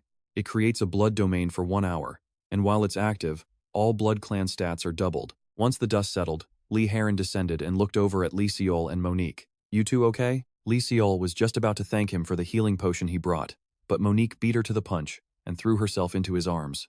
Don't worry, my lord. Seol and I are both doing just fine. As long as Lord Heron is here, we're safe. Lee Heron then turned toward Lee Seol and spoke. Seriously, at this point, even if you go back to Giant City, that elite center is just going to keep targeting you. Instead of that, you should just come with me. But Lee Seol shook her head right away. I want to stay by your side, but it is not the right time. Killing a legendary figure like Yu Wu will shake all of Giant City. Trust me, the top ranks will be coming for him.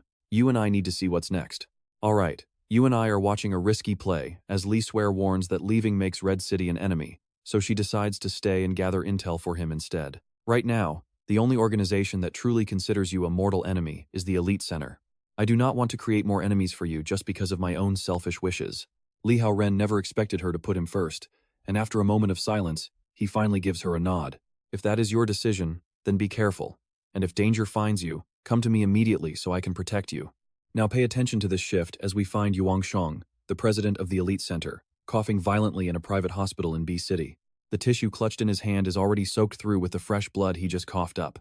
Yuang Shong's face darkens with irritation, wondering if his condition has truly worsened to this breaking point.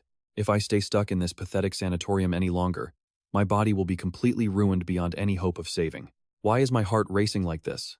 This feeling is all wrong, and I need to get back to the Elite Center immediately. It does not take long for the news of Yuan's death to ripple through every corner of Giant City. The moment Yuang Shong returns to the center and learns his son is dead, he is absolutely devastated by the news.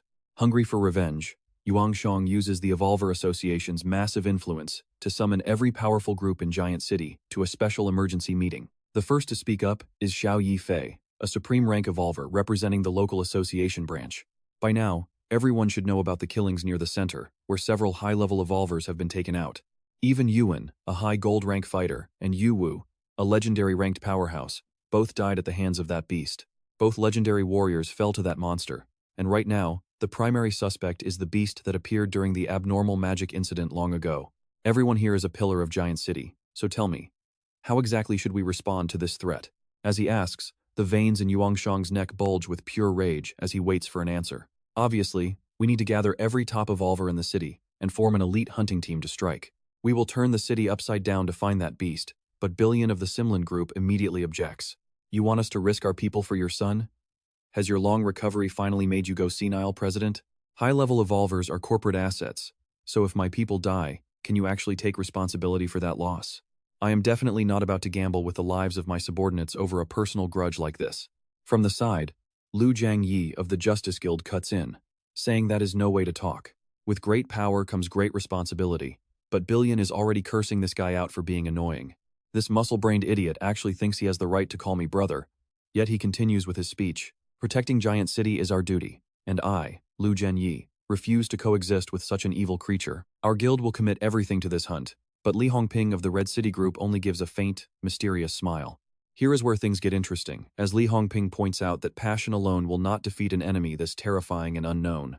I personally went to inspect the battlefield where Yu Wu fought that beast, and the scene was absolutely chilling. I could not find a single drop of that monster's blood anywhere on the entire field of battle, excluding Xiao Yifei. Who among us can honestly claim they could kill a powerhouse like you without taking a single scratch of damage? That beast is likely 8th tier or higher, and interestingly, every single person it has killed so far belonged to the Elite Center. So, is it possible that this creature has been specifically targeting the Elite Center from the very beginning? Those words make Yuang Shong explode with fury, demanding to know what that old woman is trying to imply. Your subordinate Li Swear was present at both locations where my son was killed, so Red City is clearly the suspicious one here. Are you trying to tell me that monster has some kind of secret connection to your side? Seeing the two sides on the verge of a full argument, Xiao Yifei immediately cuts them off and tells them to stop. I understand your positions, but our information on this beast is still far too limited for us to act. Acting rashly would simply be too dangerous for us. I will report this to headquarters and request 2 additional Supreme Rank Evolvers to support our operations in Giant City immediately. Until reinforcements arrive, nobody moves alone, but Yuang Shong is clearly livid with this slow and cautious decision. Supreme ranks are incredibly rare, and by the time headquarters finally coordinates their schedules, it will be at least a month of waiting for them. He refuses to wait, believing that gathering all of Giant City's forces is enough to kill the beast, but you and I know better. Alright, you and I are diving into Xiao Yi's cold-blooded world. President Yu, word is your health is failing. Maybe you should just go home and focus on resting. That same night, while UT Shan gathered Giant City's top evolvers, Liha Ren was busy studying his followers' status panels. His time was slipping away. Before Giant City's evolvers could fully track him down, he had to become much stronger.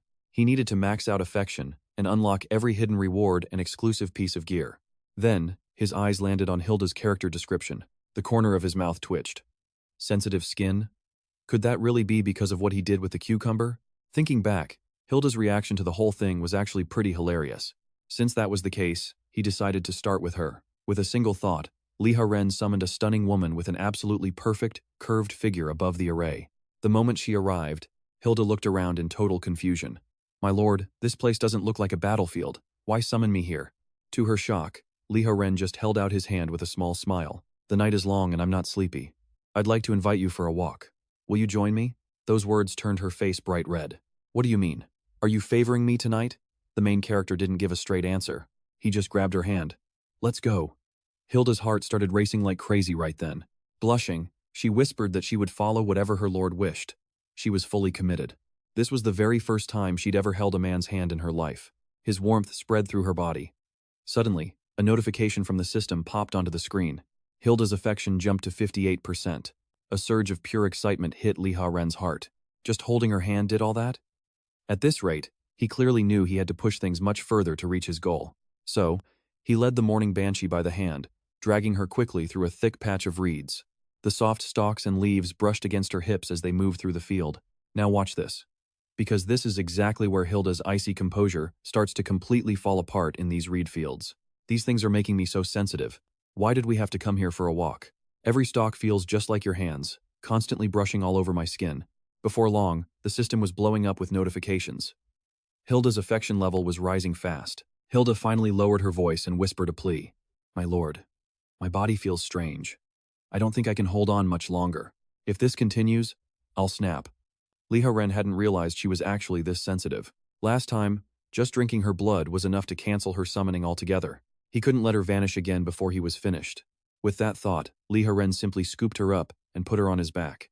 "The reeds won't touch you now. Just stay there and relax for a while." But even then, Hilda was still shivering against him. "The reeds are gone, but my body is pressed right against yours now. Every step makes our bodies rub together. This feels way more intense than the reeds ever did. You and I both know what happens next. Her limit has finally been reached. If we keep going, I'll lose control. Forgive me, but I might have to leave." But Liha Ren had one goal. He was going to push that affection to 100%. He laid her down on the soft grass. Hilda blushed red, completely misunderstanding his intent. "My heart is itching and I'm burning up. I can't keep walking with you, my lord." Liha Ren just stayed calm. "There is still one thing left to do. You can't leave yet." As he spoke, Hilda's heart began to thud wildly against her chest. Chaos erupted in her mind. Is my lord finally going to take me as his own? Was it too fast? They hadn't built a deep bond yet. Should they have waited longer? Besides, if this was what Lord Han truly wanted, she really had no reason to say no. While her mind was absolutely racing, Liha Ren gently lifted her chin and spoke in a low voice. "You don't have to force yourself for me. And that's where we leave it. Trust me, you and I definitely want to see what happens next. All right, you and I are about to watch this demon god show a side that will melt your heart." Hilda feels nothing but shame. She was disappointed because her lord did not mean what she had secretly been imagining. Shame hit hard since she was the only one with crooked thoughts. Liha Ren, however, offered her a sincere apology instead. He realized her skin was sensitive and regretted bringing her here. He then admitted that he used to live a very brutal life. Whenever the pressure became too heavy, or when he felt completely burned out and exhausted, he would come to this lakeside alone just to watch the water. The stillness of the lake always helped calm his chaotic emotions. As long as he watched it, his heart would quiet down, giving him the courage to keep moving forward. Hilda never expected the mighty blood demon god to have such a fragile and human side. This revelation hit her very deeply. For him to open up like this felt like the intimacy shared only between lovers. In Liha Ren's heart, she realized she was someone truly special. And in that exact second, Hilda's affection for him shot straight up to 100%. Right then, the system unlocked a massive new reward for Liha Ren, the legendary Crimson Castle. This exclusive demon god fortress could float in the sky, constantly restoring health and mana to everyone inside the walls. It applied to him and all his followers, making it a perfect private sanctuary and a future base of operations all in one. In the long run, it was an insane reward. But for now, Liha Ren knew he needed more immediate combat strength to survive. Now watch this. Liha Ren activates his soul resonance once again. A magic circle glows at the center of Hilda's chest, and out comes her exclusive gear, the spirit necklace. It massive boosts mental stats and status resistance. It even has a chance to completely cancel out incoming magic attacks. Against any crowd control magic, that resistance chance actually doubles. Liha Ren examines the necklace, a flash of genuine surprise in his eyes. There was no doubt about it anymore. Against magic users, this item would perform way beyond his wildest expectations. With a gentle, intimate praise in his voice, he tells her this gear was born from their soul resonance. It's a special connection. A skill like this only awakens when their souls are in total harmony, with hearts and minds perfectly in sync. So this time, he says he really owes her his thanks. Hilda's face turns bright red to the tips of her ears. No wonder her chest felt like it was buzzing with electricity just now. She starts wondering, did her soul just basically give birth to something for Liha Ren? Her thoughts are spiraling fast. Meanwhile, Liha Ren's gaze drifts back toward the glassy surface of the lake. He's already planning his next move. He needs to keep grinding the arena, recruit more followers, and max out their affection as fast as possible. If he can draw peak blood one more time, the elite sinner's pursuit won't be a threat to him. And even if luck fails, he could still escape and build his own empire using the Crimson Castle as a foundation.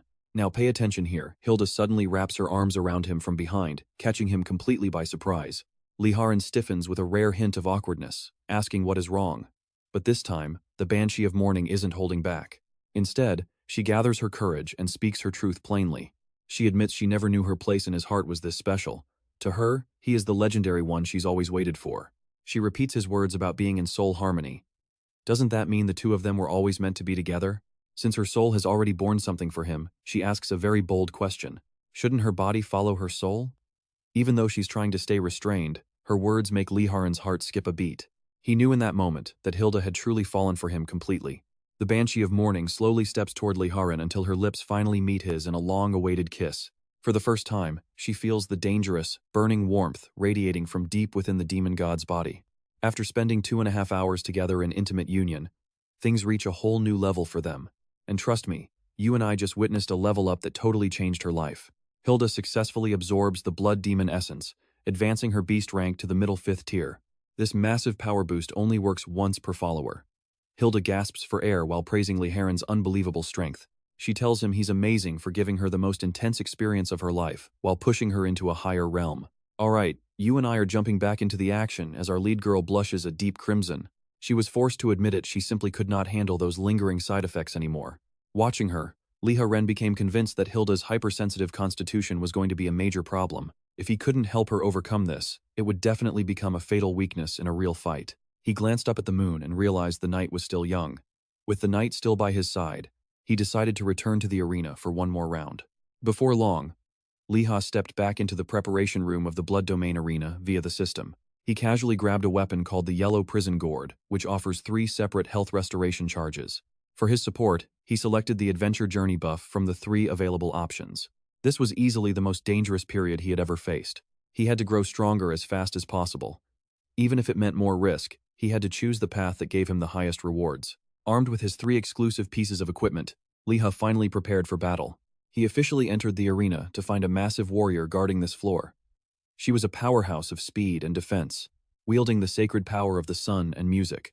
This was a holy knight in every sense of the word. Her true form? A 5th-tier beast, a centaur.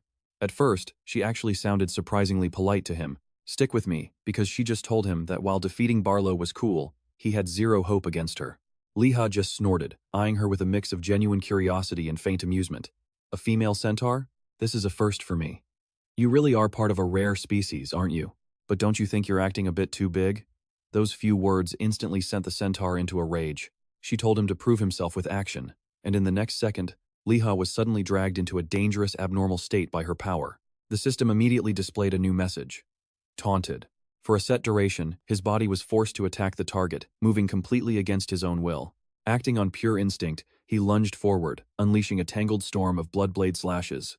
In a flash, the centaur raised the sun god shield to block the incoming assault. A thick barrier erupted, and to Liha's shock, it ate every single hit. Even the centaur was internally stunned by his power. One exchange nearly maxed out the shield's charge. This guy was a monster, but on the outside, she kept up the arrogant act. Don't stop now. Give me everything you've got. Hit me harder. Go ahead and try to break my shield. Liha didn't realize the trap he was falling into. Now, You and I can see he just thinks she is being overconfident, but he's about to learn the truth. Blinded by the taunt, he went full berserk, hacking away at the glowing barrier with zero restraint. Suddenly, a system alert snapped him back to reality. Abnormal status resistance has been triggered. With the taunt shortened, Liha immediately leaped back, putting some much-needed distance between them. He narrowed his eyes, analyzing the situation as he caught his breath. That centaur shield is way too thick. Even with the Bloodblade and my current bonuses, I still cannot break through it with a head-on attack. The centaur's expression tightened. Her plan was failing because his taunt wore off way too early. Did he have control resistance? It didn't matter. His raw attack power was already enough for her plan to work. Even if the taunt didn't finish, her silver moon spear was already glowing with massive power. Without a word, she slammed the butt of her spear into the arena floor. A massive shockwave exploded outward, sending Liha flying back more than 10 meters. He twisted in midair and steadied himself, realizing that Energy Blast actually carried his own aura. He finally understood how her trick worked. She used the taunt to charge the shield with his attacks, then transferred that power into her own spear. She was hitting him with his own energy, so that was her secret, meaning the harder he attacked, the more power she had to strike back. Thinking fast, Liha hurled his Bloodblade away. He couldn't risk another taunt forcing him to attack. If he triggered the Bloodblade torrent now, he'd just be handing her a massive amount of free firepower. The centaur just laughed. Giving up so soon? That is honestly pathetic. And as she casts taunt again, you and I are going to see how he manages this fight using only his bare fists. Trust me, it gets even wilder. You and I are watching as this centaur finally realizes she's been played. So that is why you ditched your weapon. You were intentionally lowering your own damage output. This way, I could not fully charge my Silver Moon Spear during that short taunt window. You actually analyzed my abilities and found a counter on your first try. That is terrifying insight. But I did not reach 5th tier just by hiding behind an unbreakable defense. With that, she drove her spear forward in a vicious thrust that punched right into Liha Ren's chest. Blood sprayed everywhere as she mocked him. A fighter without a weapon is completely useless. But Liha Ren just grabbed the shaft of the spear and let out a cold laugh. Who told you that every sword user has to be a warrior? Suddenly, Blood Prison Burial activated. The blood that splashed into the air began to whip and twist into long crimson tendrils that lashed out and bound the centaur. As the sun god shield slipped from her grasp, her entire body was pinned down on the spot. Honestly, the way those bindings wrapped around her rivaled some questionable island productions. You planned this from the start. Everything before was just a setup to bait me into attacking you. You're smart, but this move is way too embarrassing. Liha Ren yanked out the Silver Moon Spear and smirked. Now pay attention, because while she played checkers, our main character was playing chess. Your barrier is gone now, is it not? He flickered forward and suddenly mounted the centaur's back. I only changed my skill form because I actually want to recruit you as a follower. Otherwise, you would be full of holes already. Since you're a centaur, let me tame you properly. Even the referee was left stunned by this posture. Unbelievable. Liha Ren actually locked her down with his own body. But why am I blushing just watching this? The centaur trembled from head to toe, realizing she had fallen headfirst into his trap. No one had ever ridden on her back before, especially not a man. His body was pressed tightly against hers. You feel that too, right? The arena air just got weirdly thrilling and painful all at once. If this kept going, she would definitely suffocate. She could not just sit there and wait. She had to risk everything. The centaur suddenly kicked off and burst into a wild sprint across the arena. If you still will not let go, then we are both going down together. But Liha Ren came here to subdue her. He simply tightened his hold and choked her out right there. Before long, the centaur blacked out from a temporary lack of blood flow to the brain. After winning on the 3rd floor, Liha Ren drank from the yellow prison gourd to recover a bit of health. He had taken some damage, sure, but he still came out on top in the end. With Adventure Journey still boosting him, the rewards were huge. A system prompt popped up, raising his defense and granting 6% damage reduction. Right after that, the system asked if he wanted to challenge the 4th floor. If he kept the streak going, his current gear and buffs would stay unchanged. Liha Ren noted the yellow prison gourd had 2 uses left, and the bonus rewards were still active. So, he decisively chose to challenge the 4th floor of the Blood Prison Arena. The unconscious centaur vanished, as the commentator loudly announced the arrival of the 4th floor's champion. Liha Ren felt he had been too busy dodging earlier and had not fully unleashed the power of the Bloodblade. This round should finally let it shine. But just as that thought crossed his mind, enormous octopus tentacles suddenly stretched out from the depths of the gate.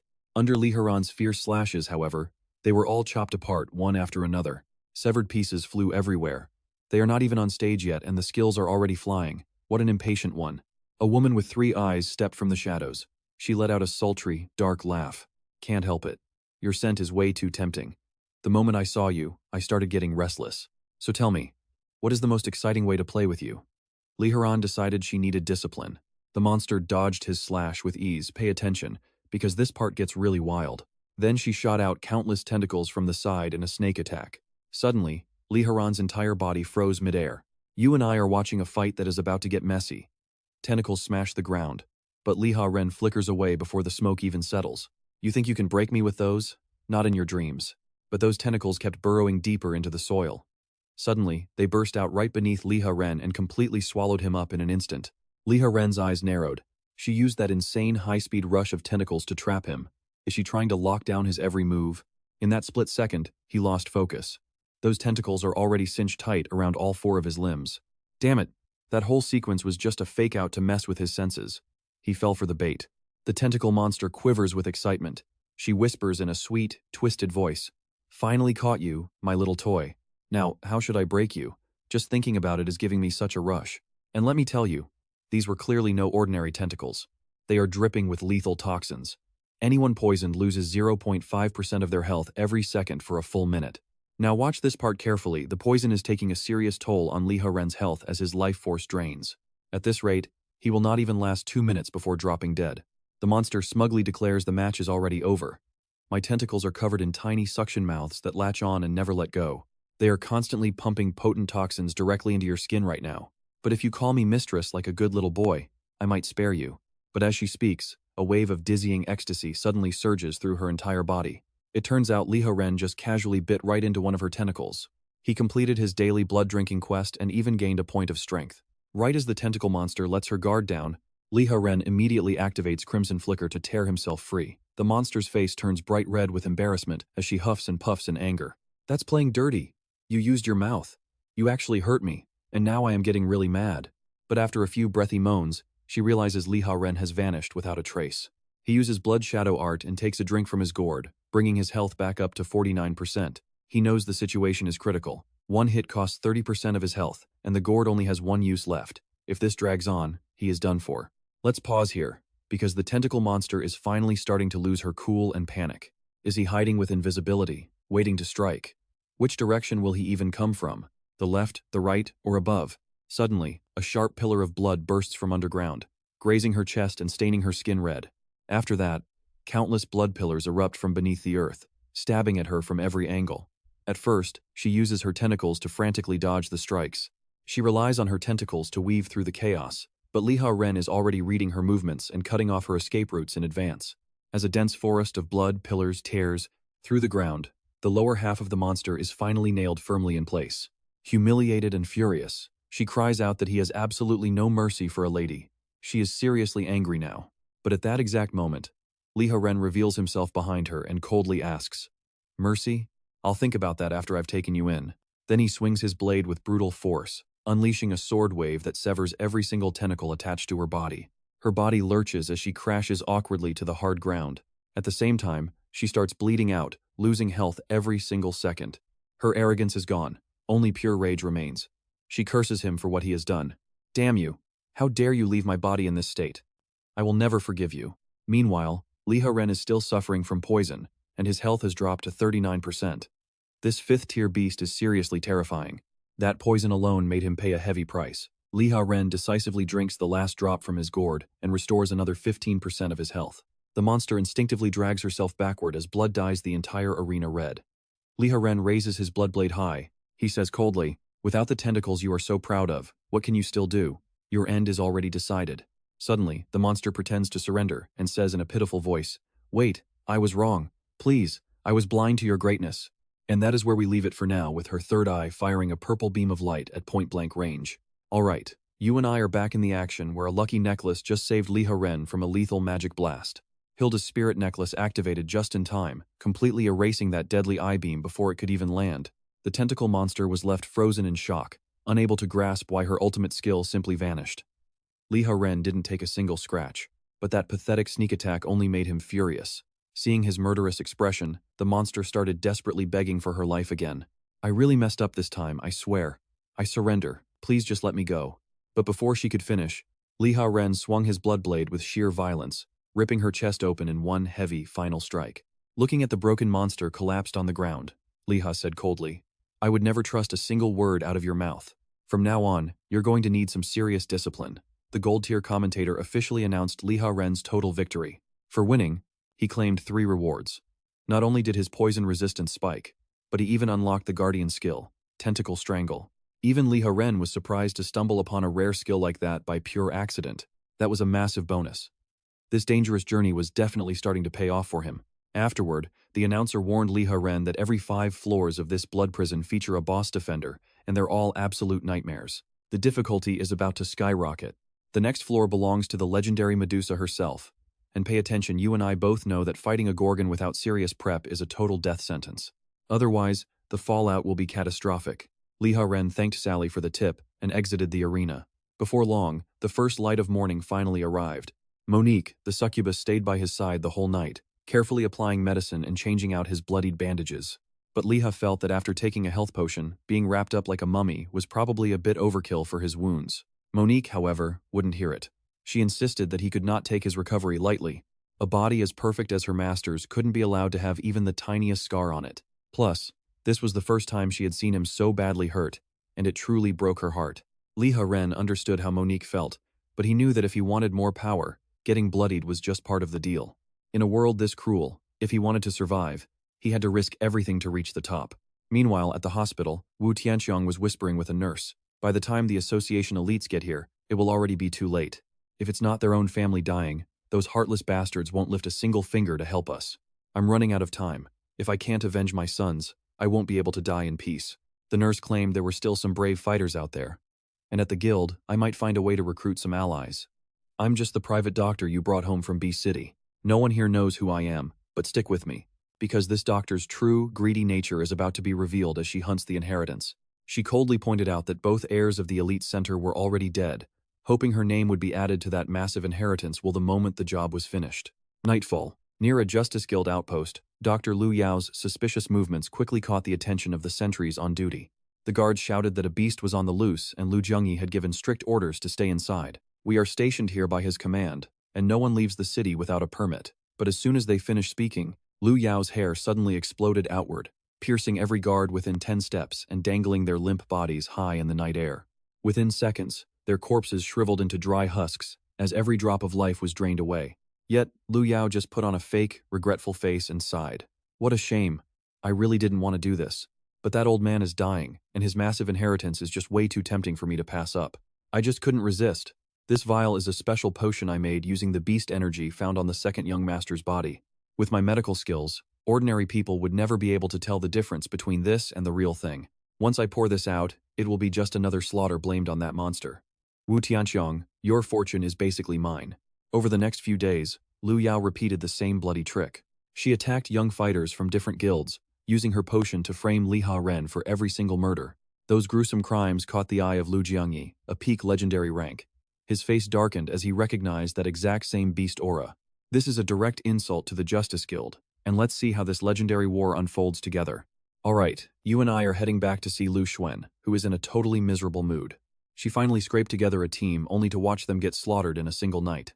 Now that she is the lone captain, she has sworn to kill that beast or stop being human entirely. At the same time, Belillion of the Sinlin group was staring intensely at the report in his hand. Guards were turned into dried husks, with every scene drenched in that creature's unmistakable aura. All evidence points to the same beast, but there is a problem: it has stopped targeting the center. Billion knew something was off.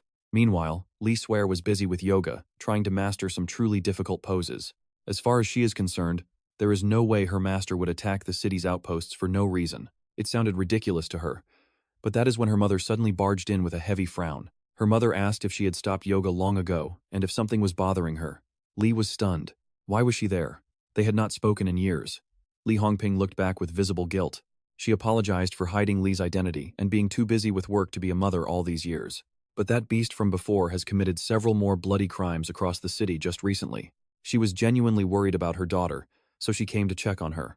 Hearing the accusations, Li immediately tried to explain that it could not have been him. It makes no sense. There was absolutely nothing for him to gain by doing something so reckless. Now pay attention, because her mother's expression shifted as she asked how she could judge a beast with human logic. She asked if they were close. Li looked uncomfortable, denying any connection to a beast like that. She claimed she just barely escaped him, But Li Hongping saw right through the lie in a single glance. She reminded Li of what her ability could do, and that is when the painful truth finally hit. She did not come as a mother at all, but only as an investigator. Li Swear realized she was nothing more than a child who did not even deserve a real identity. No matter how hard she worked, she could never get her own mother's attention. Li Hongping calmly replied that it was better she found her first before the association or others did. She claimed she was protecting her and immediately activated her power. In an instant, she pried through every single memory shared between Li Swear and Liha Ren. You and I probably saw this coming, but those explicit memories were so intense they made even the seasoned Li Hongping blush with embarrassment. She sighed at how wild young people are. Once the memory probe ended, Li slowly woke back up. Burning with shame and anger, Li demanded to know the truth. She asked if her mother saw everything and how she could invade her privacy like that. Li Hongping apologized, but then her face turned serious. The name Liha Ren should not belong to a beast. It belonged to a dead man, a porter who supposedly died in an accident during an elite mission. She had seen the report at the Evolver Association. The dead porter's name was officially listed as Liha Ren. His photo was a perfect match for the master she saw in Li's memories. He had asked about the elite center before, and later carried out a targeted revenge campaign. All that evidence was more than enough to prove they were the same person. An ordinary human somehow became a powerful beast in days while keeping his human mind completely intact. It was unbelievable. He was not a beast at all, but a human with the power of one. Swear, I think you did the right thing. He only exposed himself to save you from you. Now, the Hongchong group must do everything possible to protect him. Who knows what the future holds? The fate of their entire organization might actually change because of this one man. That same night, Monique the succubus brought Liha Ren to a cave overflowing with demonic energy.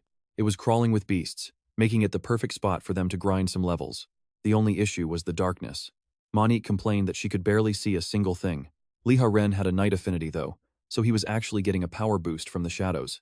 And trust me, you and I are about to see him transform the whole team into something unstoppable. Alright, let's watch as Liha Ren summons his heavy hitters, Centaur, Peter, and the Flame Witch Barlow. Liha Ren immediately orders the witch to move, telling her the only reason she's here is to act as a human lamp. Barlow looks at the tiny flame on her tail and absolutely loses it. Pure fury. I'm a legendary witch, not a light bulb. You've got to be kidding. I'm not listening to a word you say. Besides, you weren't even the one who beat me before. Suddenly, a system alert pops up. Follower Barlow's affection is dangerously low and she's ready to revolt. Immediate discipline is recommended. Seeing that, Liha Ren finally gets it. So that's why you're being so difficult. You're still salty because I didn't beat you personally? Fine then. I'll just teach you a lesson myself. In a flash, Liha Ren lunges. He reaches out and grabs the witch right in her most sensitive spot, sending her stumbling back in a panic. You bastard! Where do you think you're putting your hands? Furious, she conjures a massive fireball and hurls it straight at Liha Ren's face. In this tiny cave, you've got nowhere to run. This time, victory is mine. Now watch this. Liha Ren uses Crimson Flicker to appear behind her. What kind of nonsense are you talking? Before the Flame Witch can even process what happened, 7 or 8 tentacles erupt from Liha Ren's back, pinning her down. You lost to me fair and square. Admit it. You're done. Meanwhile, those suction cups have her whole body shaking like a leaf. Suddenly, her affection jumps to 50. She finally breaks and surrenders. Fine. I was wrong. Your servant Barlow is ready to serve Master Liha Ren from now on. With the witch providing light, the group pushes forward. But one thing is making Liha Ren very uncomfortable. The succubus and tentacle monster are both clinging to his arms, claiming they feel much safer right next to him. Deeper they go, passing piles of dead beasts as several branching tunnels appear ahead. The centaur asks, Master Liha Ren, there's a fork. Should we split the party? I know what you're thinking, but Liha Ren senses a trap. Realizing these tunnels aren't for exploring because every single path leads right back to this hall. The entire floor is littered with the bones of animals and fallen beasts. This is clearly a feeding ground. The monsters lure their prey here to finish them off, which means they're watching us from those holes right now. So, he gives the order on the spot. Centaur, use your taunt. Drag every single one out so we can wipe them all out. The centaur immediately activates her taunt and screams into the tunnels. You filthy vermin! Is hiding in those dark holes really all you've got? Get out here and face me if you've actually got the guts. Suddenly, an ocean of spiders comes flooding out from every tunnel. There are hundreds upon hundreds of them, enough to make anyone's skin crawl. Centaur keeps her shield up, mocking them. Is that it? Come on, hit me all at once. You're pathetic. Within just a few minutes, the barrier ends up completely buried beneath a dense, writhing mountain of spiders. From a distance, she looks like a massive hill of crawling legs. That was when Liha Ren gives the command without hesitation. Wipe every last one of them out now.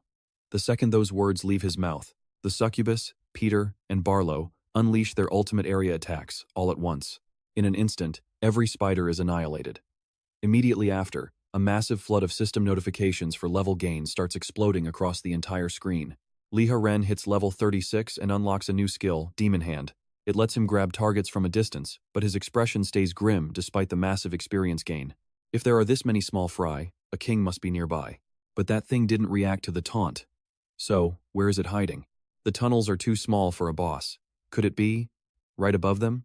Liha Ren looks up and sees a hideous, giant spider dripping green venom. His face pales. Danger. Everyone, get out of the way right now. A second later, a torrent of green acid pours down like a rainstorm. Luckily, Liha Ren and the others react fast enough to avoid getting splashed directly. Trust me. You and I don't want to see what that acid does to human skin. Alright, you and I are about to dive into Liha Ren's most dangerous monster hunt yet. Just one tiny drop could make anyone pray for death. Liha Ren sizes up the Spider King, feeling his heart sink. This beast is actually a lower 6th tier monster, putting it on par with a Star Diamond rank evolver. Alone, he wouldn't stand a chance here. Without wasting a second, Liha Ren triggers his brand new skill Demon Hand. Crimson demonic energy erupts like blood-red bandages, winding tightly around every single one of the massive Spider King's limbs. Then, Liha Ren puts his back into it and yanks downward with all his strength. He slams that giant Spider King into the dirt. He screams, "Give it everything you've got while it's down." Tier 6 beasts are absolute nightmares. We have to shred its combat power as much as possible before it stands up. In a flash, one man and 4 women launch their deadliest moves, hammering the Spider King from every single angle. Among them, the Centaur's Silver Moon Spear is finally fully charged and ready. She's convinced this strike will shred the monster. Now, you and I need to watch this closely. The beast casually snaps its jaws, catching the spearhead between its lethal fangs. The Centaur is completely speechless. That was her strongest Silver Moon Spear, and this thing just caught it with its bare teeth. Suddenly, the Spider King flares its 8 legs and roars, violently tossing the Silver Moon Spear away like it was nothing. Then it unhinges its mouth and sprays out strands of incredibly tough, sticky spider silk. Those threads instantly stick to every part of the Centaur's body, pinning her so completely that she cannot move an inch. Even Monique was caught in it. She screams in pure disgust and panic. This stuff is hideous. It's super sticky, and my whole body is trapped. I can't break free. I was way too careless. Once this silk hits you, it's over. What do we do? Liha Ren's heart drops. The monster has turned its attention elsewhere, and its first target is Monique. Did it realize Monique is the weakest link? Is it trying to break the team's spirit by crushing her first? Just as the Spider King lifts a sharp leg to impale the helpless succubus, a thunderous crack rings out. For the succubus, a sharp, cracking sound suddenly rings out from the front line. Monique nervously opens one eye, only to see that her beloved demon god, Lord Liha Ren, had already cut that spider leg clean off before it could ever reach her. But the blood gushing from the beast carries that same corrosive acid it uses to melt its enemies. The moment it splashes onto Liha Ren's clothes, a violent, sizzling sound begins to eat through the fabric. At that moment, you and I see Liha Ren form an even better battle plan. With a single thought, a 6-pointed magic circle appears directly above the Spider King's head as the Banshee descends in her graceful form. The endless cries of howling alpha immediately echo throughout the cave. It's still not enough to make the Spider King completely fall apart and die just yet. But under that relentless screaming, its mental and physical defenses are slowly being shredded to pieces. Just when Liha Ren thinks the battle is won, the Spider King shrieks and unleashes a rain of toxic acid. He immediately orders the Flame Witch to burn the webs and set Monique and the others free. After that, he pulls everyone back into the Centaur's barrier to wait for a clear opening. Relying on the poison and magic resistance buffs he earned in the arena, Liha Ren prepares his move. He orders the tentacle beast to attack with him. Luckily, Peter is naturally poison-aligned and barely feels it. Even with venom splashing all over his skin, all Peter feels is a tiny, annoying sting. Working together, the duo helps Liha Ren's Bloodblade stack 3 layers of bleeding status onto the massive Spider King. Liha Ren knows this is going way better than his last fight. He's learned a lot since the arena days. Right now, he has both abnormal status resistance and poison resistance protecting him. This means any poison damage or duration will be massively cut down by his skills. But the beast isn't done. It suddenly goes berserk, curling its massive body into a giant, rolling wheel. It actually begins using the wounds carved into its shell by the Bloodblade as spraying nozzles for its venom. As it rolls wildly toward Liha Ren, it keeps blasting out streams of corrosive acid from those open gashes. In seconds, it smashes a massive crater directly into the cave's wall. Even the falling boulders are melting away with violent, sizzling sounds. Luckily, Liha Ren triggers his blood shadow art just in time to slip behind the monster and dodge. The Spider King turns and glares right at him. Trust me, you and I need to see this. Stick with me, you're about to see Liha Ren face a beast that's lived in dark caves for ages. See, it doesn't need eyes to hunt, making the blood shadow art totally useless. But right at the exact moment of life or death, the massive Spider King suddenly locked up and stopped moving entirely. The reason? Simple. The Banshee's howling alpha finally stacked up, leaving the Spider King totally confused. Seizing the opening, the tentacle monster strikes, binding every single limb of the Spider King tightly, while simultaneously injecting lethal toxins that drain its maximum health every single second. The tentacle monster calls out sweetly, "Demon God, my lord, don't hold back because of me. Octopuses can always regenerate, you know. Go ahead and hit us with everything." Now pay attention. With the monster pinned and totally immobilized, Liha Ren decisively triggers his blood prison burial skill right now. Instantly, massive pillars of blood erupt from the earth, skewering the Spider King into a literal pincushion of gore and torn flesh. Because she was holding on so tight, the terrifying shockwaves of the skill and the splashing venom struck every part of the tentacle monster's body, making her cry out in pain. Even then, the Spider King had one breath left, desperately trying to break free from the ground. Liha Ren immediately follows up with another ranged grab skill, Demon Hand. He forcibly rips the Spider King's body upward, even though it was already nailed firmly into the ground. Then, with Liha Ren slamming his left hand down, the spider's flesh is instantly torn apart by those blood pillars. Chunks of its body break off and scatter everywhere. System notifications for level gains explode one after another, letting Liha Ren jump straight to level 42 while unlocking a brand new skill, Fury of the Morning Shade. When his health drops below 10% under the moonlight, he enters a primordial vampire form, resets all cooldowns, and enters a state of pure, frenzied slaughter. After killing the Spider King, Liha Ren noticed that both the Centaur's and the Flame Witch's affection had risen to 70. Now, I know what you're thinking. The tentacle monster is excited as she hurries toward Liha Ren. "Master, didn't you promise a reward once the Spider King was dead? The time is now." Liha Ren freezes, clearly not expecting his follower to be this eager for her prize. But before anything happens, the succubus cuts in, stating that Master Liha Ren isn't a regenerator and needs healing first. The tentacle monster calms down, realizing she got carried away in the heat of the moment. She explains that if Master eats a piece of her regenerated tentacle, he can temporarily gain a powerful regenerative effect to heal his wounds. It won't last forever, but it's enough to fix the damage from that spider acid. Liha Ren looks at the tentacle being offered and hesitates, wondering if eating something usually poisonous is actually a good idea. She promises it's safe as long as she doesn't actively release any venom. Trusting her, Liha Ren bites off a piece of the tentacle, but the sharp and tingling sensation makes the monster let out an involuntary, high-pitched cry on the spot.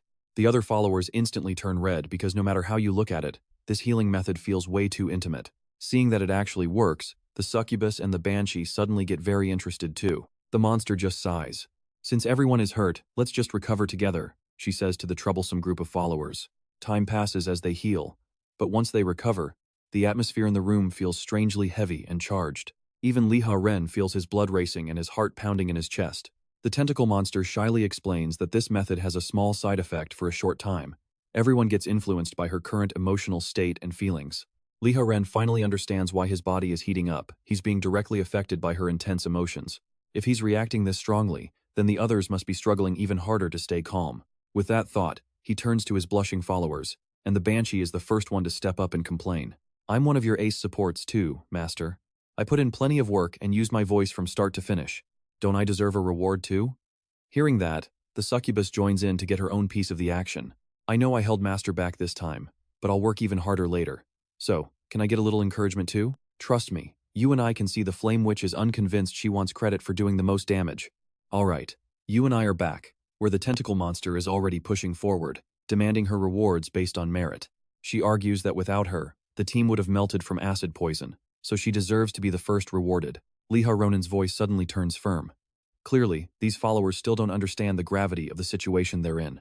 He reminds them that he's the master. He decides who gets rewarded and when. Nobody is getting left out. Under Liha's command, the chaos settles. His authority is absolute, and the group finally calms down. Both the Flame Witch and the tentacle monsters see their affection hit 100%, finally breaking past every limit of their original class. Meanwhile, the succubus and the banshee are still trying to recover from the previous battle. They sense their master, Liha Ren, is becoming more mysterious and powerful. Only the centaur stands there looking totally lost. He's wondering why everyone else got a prize while he was forced to stand on the sidelines and watch. Liha then activates two mysterious rewards. First, a humanoid puppet capable of taking a fatal blow in his place. Second, a one-time execution authority that can behead any target, no matter how much strength they have. Even without drawing peak blood, this ability to directly remove an enemy's strongest combatant is still incredibly useful. Wait for it. A system prompt offers soul resonance with his followers. Liha isn't missing a chance to get stronger, so he hits accept without a second thought. Suddenly, a blaze of fire surges from Flame Witch Barlow's chest, overwhelming her with a wave of pure exhilaration. In the next instant, an exclusive piece of equipment materializes right before the master's eyes. Barlow's flame cloak. It grants massive defense and cuts fire damage by 50%, plus it can burn enemies when they attack. Next, a strange purple radiance glows from the tentacle monster Peter's chest as another exclusive item materializes, officially becoming Peter's venom earring. This item gives a huge boost to spirit and intelligence, while also giving his attacks a chance to poison targets. Liha equips all the resonance gear born from his 5 followers, feeling a massive surge of raw power instantly overflow from deep within his body. With these new items, and his team backing him, he's finally bold enough to clash with the elite centaur head-on. After leaving the cave, Liha hunts down several more beast nests, grinding levels as fast as humanly possible. Watch this part closely. Utangshan completely ignores the association's arrangements and joins forces with the Justice Guild plus multiple organizations of all sizes to launch a massive purge. Everywhere they went, no beast is spared. They slaughter every single creature they find with zero mercy. With very little time left to live, Utangshan forces himself to hold on to his final breath for one reason alone: to personally avenge his 2 fallen sons. Li Swear hears the news. Her face darkens. That old bastard is openly defying the ban to hunt her master. It's completely unforgivable. She floors it in her car, desperate to warn Liha. She can't let Utangshan get his way.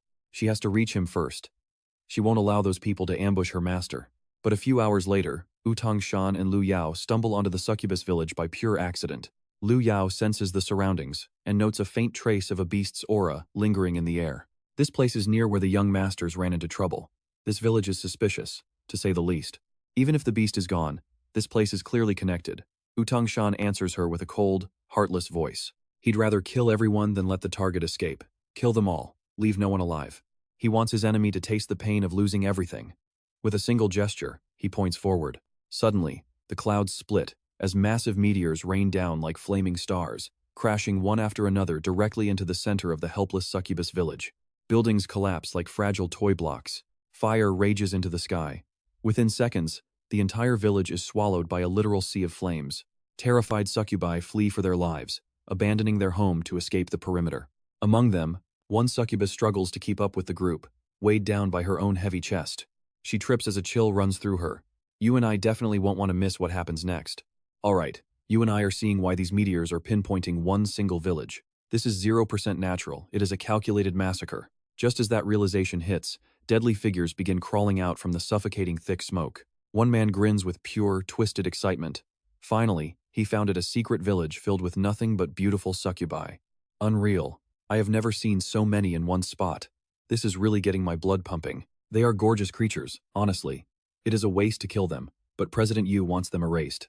I do not have a choice. But the second he stops talking, the sky changes. Thousands of tiny snowflakes start falling through the heat. Why is it snowing now? Before the attackers can react, Li Shui whispers a single command bloom. Flower of ice.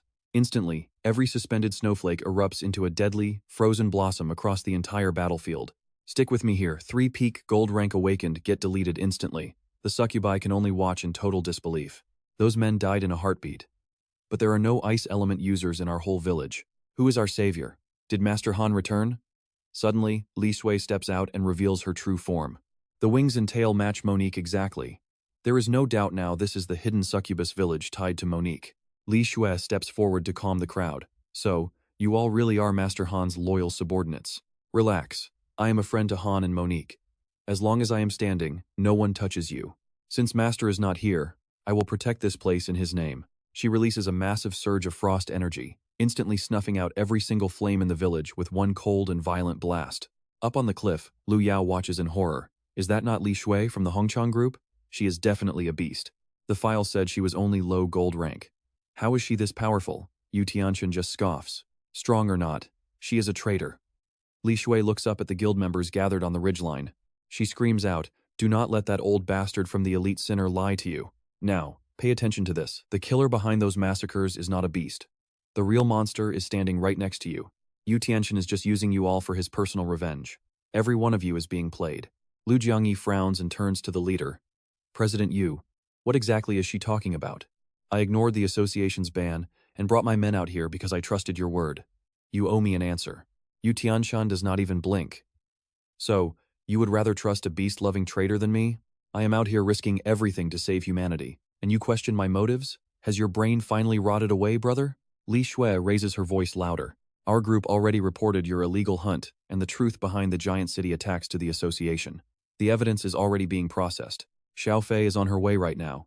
If you keep this up, the association will bring the hammer down on you. Sensing the mood shift, Lu Yao cuts in. This woman is just lying to buy time. She has zero proof. Why would anyone listen to a traitor who chooses to live among these filthy monsters anyway? Kill her now. Yu Tianshan roars in a total fury. That woman helped murder my sons. She is a criminal. Even if no one else helps, I will rip her apart myself. The second he speaks, a terrifying pressure explodes from his body, shaking the very air. The dark clouds above tear open, and massive bolts of thunder begin raining down from the sky. Suddenly, a meteor bigger than the entire village comes screaming down at lethal speeds. Li Shui is frozen in place. That thing is massive.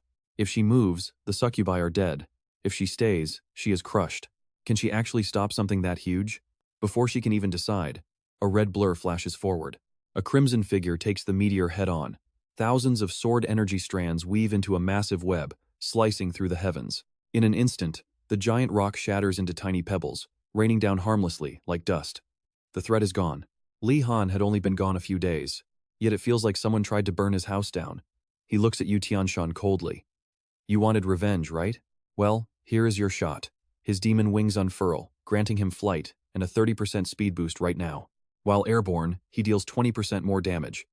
Li Han speaks coldly. And trust me, you and I both know those sons deserve to die. Now, come for me alone. No need to drag anyone else into this. Wu Tongshang's face twisted in pure fury. You finally decided to show yourself.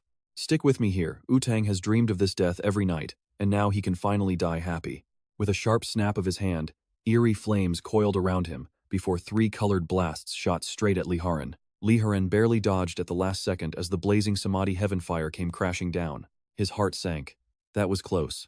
Wu Tongshang was an upper legendary rank monster, only 1 step away from reaching supreme rank. His fire magic was absolutely terrifying. If not for the boost from the flame cloak, Liha Ren knew he would have had a hard time standing. Before Liha Ren could even think, Wu Tongshang was already behind him, spitting out a savage sneer. What are you looking at, trash? Both my sons died because of you. Do you expect me to accept that? In the next moment, Wu Tongshang thrust both hands forward and launched a gigantic fireball spell. The fireball was so massive, you could not even see the edges of it in a single glance. Now pay attention, because the old monster's opening move is already an ultimate attack. Liha Ren felt a cold chill. A second later, the massive fireball hit the ground, exploding into a hellish inferno that could shatter the world. Even the succubi, watching from the cliff over 1,000 meters away, were blasted back dozens of feet by the force of the shockwave. Even Lu Jiangyi was visibly shaken. Wu Tongshang is already that old, and he can still unleash flames this intense? That is unbelievable. Meanwhile, Wu Tongshang was convinced Liha Ren was finished, sneering that taking a full-strength strike head-on like that would leave anyone permanently crippled. This battle is over. Sons, your father can finally get revenge for you both. Right then, Liha Ren's cold voice rings out from the middle of the sea of flames, declaring that the fight is not over yet. What kind of nonsense are you talking about? It turns out Liha Ren just used the blood puppet to take that fatal hit in his place. Okay, I know what you are thinking. And yeah, the system just dropped a 5-minute death timer on him. Success means a special reward. Failure? He loses stats and gets dragged straight to the punishment zone. Liha Ren instantly felt the pressure crashing down on him. This difficulty was absolutely ridiculous. He had to kill an upper legendary rank awakened within 5 minutes, and without peak blood on top of that. At this point, he had to throw out every trump card and item he had been saving. On the other side, Wu Tongshang was coughing violently, his face full of disbelief. This is impossible. No carbon-based life form should be able to take my blazing glory head-on and walk away without a scratch. This is just insane. Seeing Wu Tongshang's body begin to sway, Lu Yao's heart sinks. The old man's body has finally reached its limit. She screamed for everyone from the guilds to attack together and stop that beast no matter what. Soon, fighters from the Justice Guild and every other faction surged forward. Every single one of them shouted that evil would never be allowed to stand. Liha Ren's followers rushed forward as well, forcefully blocking the combined assault of the guilds. But this chaotic, bloody battlefield was actually exactly what he had been waiting for. Everyone was so focused on swarming him that Wutong Shang was left with only that little nurse. This was the opening. Liha Ren raised one hand, condensed a crimson moon, and hurled it into the sky. Very soon, that crimson moon hung above the battlefield. It poured out a rich, suffocating blood aura that instantly doubled the attributes of Liha Ren and all his followers, and that miniature blood moon would last for a full hour. Liha Ren felt power surging out of him in endless waves. Not only had his blood stats doubled, he had created his own home field darkness with his hands. Elsewhere, with their attributes doubled, the succubus and the banshee were suddenly able to fight Lu Xuan, an upper star diamond rank awakener, on equal footing. As they exchanged blows, Lu Xuan sneered that the two of them were actually pretty interesting. If you were not beasts, you might have had a shot at joining my heavy metal girl group. On the other side, the centaur, the flame witch, and the tentacle monster, with their stats doubled, were now also holding back Lu Jiangyi at peak legendary rank. Lu Jiangyi roared, warning them not to think he would go easy on them just because they were women. If anything, it only makes his fists hit harder. He does not care who the opponent is, he will smash them all the same. And that is where we leave it with Wutong Shang desperately injecting drugs for one last stand. Trust me, it gets wilder. Alright, you and I are jumping into a moment of pure panic as Lu Yao realizes the dosage is already far too high. With his stats now fully boosted, Liha Ren has already chased Yutong Shuo all the way to this very spot. He stares at the man with cold, mocking eyes. Who would have actually thought it would come to this? The powerful president of the elite center is actually relying on drugs like this just to stay in the fight. Since the medicine has not fully kicked in, Yutong Shuo barks an order at Lu Yao to stall. Do you want my inheritance? Just hold him off and I will leave only your name in my final will. In order to swallow all of Yutong Shuo's wealth for herself, Lu Yao has no choice but to grit her teeth and charge forward to kill Liha Ren. But the instant she strikes, all she sees is a blood-red afterimage. A chill runs through her as that beast vanishes. That speed is absolutely terrifying. In the next second, Liha Ren appears right in front of Yutong Shuo in the middle of a massive, raised kick. Before Yutong Shuo can even react, that kick slams brutally into his face. Just like that, a legendary rank awakener is sent flying by one single strike. Liha Ren lands steadily back on the ground, breathing calmly. He looks down at the scattered syringes and suddenly finds them strangely familiar. These are the same drugs Qin Xin used before Liha Ren took his revenge. Now pay attention, just how many shots did this old bastard secretly pump into himself? At that moment, Lu Yao rushes back in, her face twisted with pure panic and desperation for the old man's money. Yutong Shuo cannot die yet. He has not changed the will. Suddenly, a blast of freezing wind tears through the area, followed by savage snow. In a single instant, everything changes. Lu Yao is blasted dozens of meters away by the ice storm. Li Xiao steps in and blocks her path with a cold look. That battle over there belongs to Master. You have no right to interfere.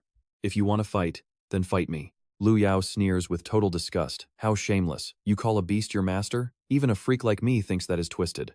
Meanwhile, on Yutong Shuo's side, the rubble burying him begins to shake violently. Something big is about to happen. A massive column of flame erupts from underground, as if hellfire itself had just ripped the earth wide open. Looking at that explosive force, Liha Ren realizes the drugs in Yutong Shuo's body have finally fully kicked in. That old monster pumped an outrageous amount of enhancement drugs into himself, forcing a terrifying transformation. His body has been instantly dragged back to the absolute peak of when he was only 18 years old. The first thing he does with this power is hunt down the vampire who killed his sons and settle the score with his own hands. Even Liha Ren feels a flicker of caution. The energy pouring off that man is nothing short of monstrous. You and I can see Liha Ren is worried even with doubled stats. He might be outmatched by this old man's drug-fueled power. But power forced out through drugs always comes with a massive, soul-crushing backlash later on. Normally, Liha Ren would just stall until the old man destroys himself. But the system time limit makes it impossible to drag this out. At the same time, Yutong Shuo slams one palm into the ground, pouring his flames deep beneath the surface. That power splits into more than a dozen shockwaves, blasting straight toward Liha Ren with deadly intent. Liha Ren senses the immediate danger and throws himself into motion, moving faster than the eye can see. Weaving between the shockwaves at high speed, he judges the situation in a single heartbeat. Yutong Shuo's momentum is too overwhelming right now. Clashing head-on is suicide. He has to dodge and wait for an opening. But the system keeps warning him that time is almost gone. Even so, he forces himself to stay calm. He knows that if Yutong Shuo catches even the smallest flaw, he will die on the spot. He has to wait for one perfect strike. Suddenly, Yutong Shuo appears behind him like a ghost and snarls. Why are you running? I am in one hell of a mood right now, and you are the perfect thing to vent all my rage on.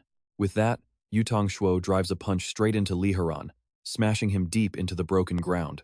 The surrounding rock split apart in layers, spreading outward like a giant, terrifying spiderweb of cracks. Taking advantage of the injury, Yu Tongshuo dives down again.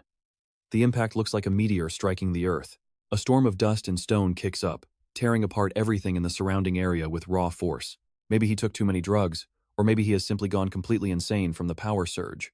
Yu Tongshuo rams even his own head into the ground like a madman. But despite the attacks, Liha Ren is nowhere to be seen. Liha Ren is hiding with his blood shadow art. Trust me, you and I don't want to miss what happens next. Alright, you and I are about to see one of the most brutal executions in Manhwa history. Losing his target only made Yu Tongshuo more violent, and when Liha Ren stayed hidden, the old man started screaming curses. But suddenly, the entire mountain began splitting apart on a massive scale right under their feet. That was when Yu Tongshuo realized his destructive power had literally triggered a catastrophic landslide. A deafening roar shook the valley as massive boulders crashed down, creating a terrifying sea of falling stone. Yet that lunatic only grew more delighted by it. Throwing his head back, Yu Tongshuo laughed like a maniac at his own newfound strength. He boasted that even a mountain couldn't withstand his fury as the earth cracked open like hell itself. Watching the destruction, even Lu Yao was horrified by that level of insane power. She knew the old man had injected every last dose of that unstable drug into his system. A violent backlash was inevitable, and with that massive dosage, the consequences would be catastrophic. Meanwhile, Liha Ren was officially out of patience with less than a minute left on his mission timer. Now pay attention, because Liha Ren is about to end this once and for all. Suddenly, 10 massive stone pillars wrapped in heavy chains burst from the ground in a perfect ring. The moment they surfaced, an eerie and suffocating aura spread across the entire battlefield. Even Lu Yao, a peak legendary fighter, felt a cold chill as she watched her master unleash his killing move. Seeing this, Monique the succubus finally felt the weight of fear lift from her heart. Chains shot out from all 12 pillars instantly, binding Yu Tongshuo from every single angle. No matter how he roared or struggled, he couldn't break free, bellowing in rage at the ambush. Liha Ren finally dropped his invisibility and slowly appeared right in front of the trapped Yu Tongshuo. His voice was pure ice. "This execution rack isn't here to hold you, it's here to take your head." Hearing the word beheading actually seemed to snap Yu Tongshuo out of his drug-induced craze for a second. But time was up. There were only 16 seconds left on the mission clock to kill the target. Liha Ren wasn't about to waste another moment, so he immediately gave the order for execution. Cold sweat poured down Yu Tongshuo's face as he hysterically screamed for the boy to stop. But his cries were useless, as the chains on the execution frame began tightening in perfect unison. In a flash, they tore his head clean off, sending a fountain of scarlet blood across the battlefield. Let that sink in. He finished the job with only 9 seconds left on the countdown. Immediately, he was flooded with massive experience and dozens of free stat points to assign. Opening the special reward panel, he found 3 extra enhancement points to strengthen his most powerful existing skills. After finishing Shang, Liha Ren's first thought wasn't about more hunting, but ending this war before it got even worse. He shouted to all the awakened fighters that Yu Tongshuo was dead, and they needed to stop. He made it clear this was a personal grudge that had nothing to do with any of them. Shang had used tricks to drag them in, so he wasn't interested in making them all suffer today. He told them to drop their weapons and get lost while they still had the chance. Lu Yao's mind raced. Yu Tongshuo had used every drug possible and still got crushed. This kid's strength was terrifyingly deep, yet he was actually letting everyone walk away alive. She wondered if this was true mercy, or if his last move had actually drained him completely dry. Whatever the truth, Lu Yao wasn't about to gamble her life on a guess and immediately fled. She slipped away from the battlefield in total disgrace along with the rest of the elites. The center lackeys showed their cowardice too, hurriedly cutting ties with Shang and scrambling to escape. They muttered that they'd done enough and saw no reason to keep fighting a monster like that. The smartest move was to run for their lives before the monster changed his mind. And that's where we leave it. You and I just watched him let his enemies walk away while the Flame Witch watched in total disbelief. Honestly, you and I are about to watch our hero deal with some people who deserve to be human barbecue. But Peter, the tentacle monster, realized the secret was out. Their boss is dead, but we are still outnumbered. If this turns into a total bloodbath, we are the ones who will pay. Master Liha Ren is protecting us. 30 short seconds flash by in a blink. Liha Ren looks at the 2 guild leaders with a trace of confusion in his eyes. Everyone else already ran for their lives. Why are you 2 still here? Do you want to end up like Yu Tongshuo? Staring down Li Hao's pure killing intent, Lu Jiangyi stands his ground. I am not afraid of death, he says. What I fear is my brothers from the Justice Guild dying for absolutely nothing at your hands. Even if I have to throw my life away today, I am going to demand justice for my men. But Lu Xuan immediately mocks him for being a total idiot. You still do not get it, do you? If he really killed those people at the outposts, he never would have let everyone leave. 90% chance we were just being used as tools by Yu Tongsheng. Hearing that, Liu Jiangyi admits it makes sense. But one thing still keeps him totally puzzled. If Lu Xuan had already figured all that out, why has she not retreated with the rest of them? She simply points at the succubus and the banshee, a wild grin curling on her lips. Because those two are interesting. Our fight isn't over yet. Looking at this pair, Liha Ren honestly does not know whether to laugh or start cursing. One is a total meathead with a broken brain. The other wants to be a pop idol, yet fights like a maniac.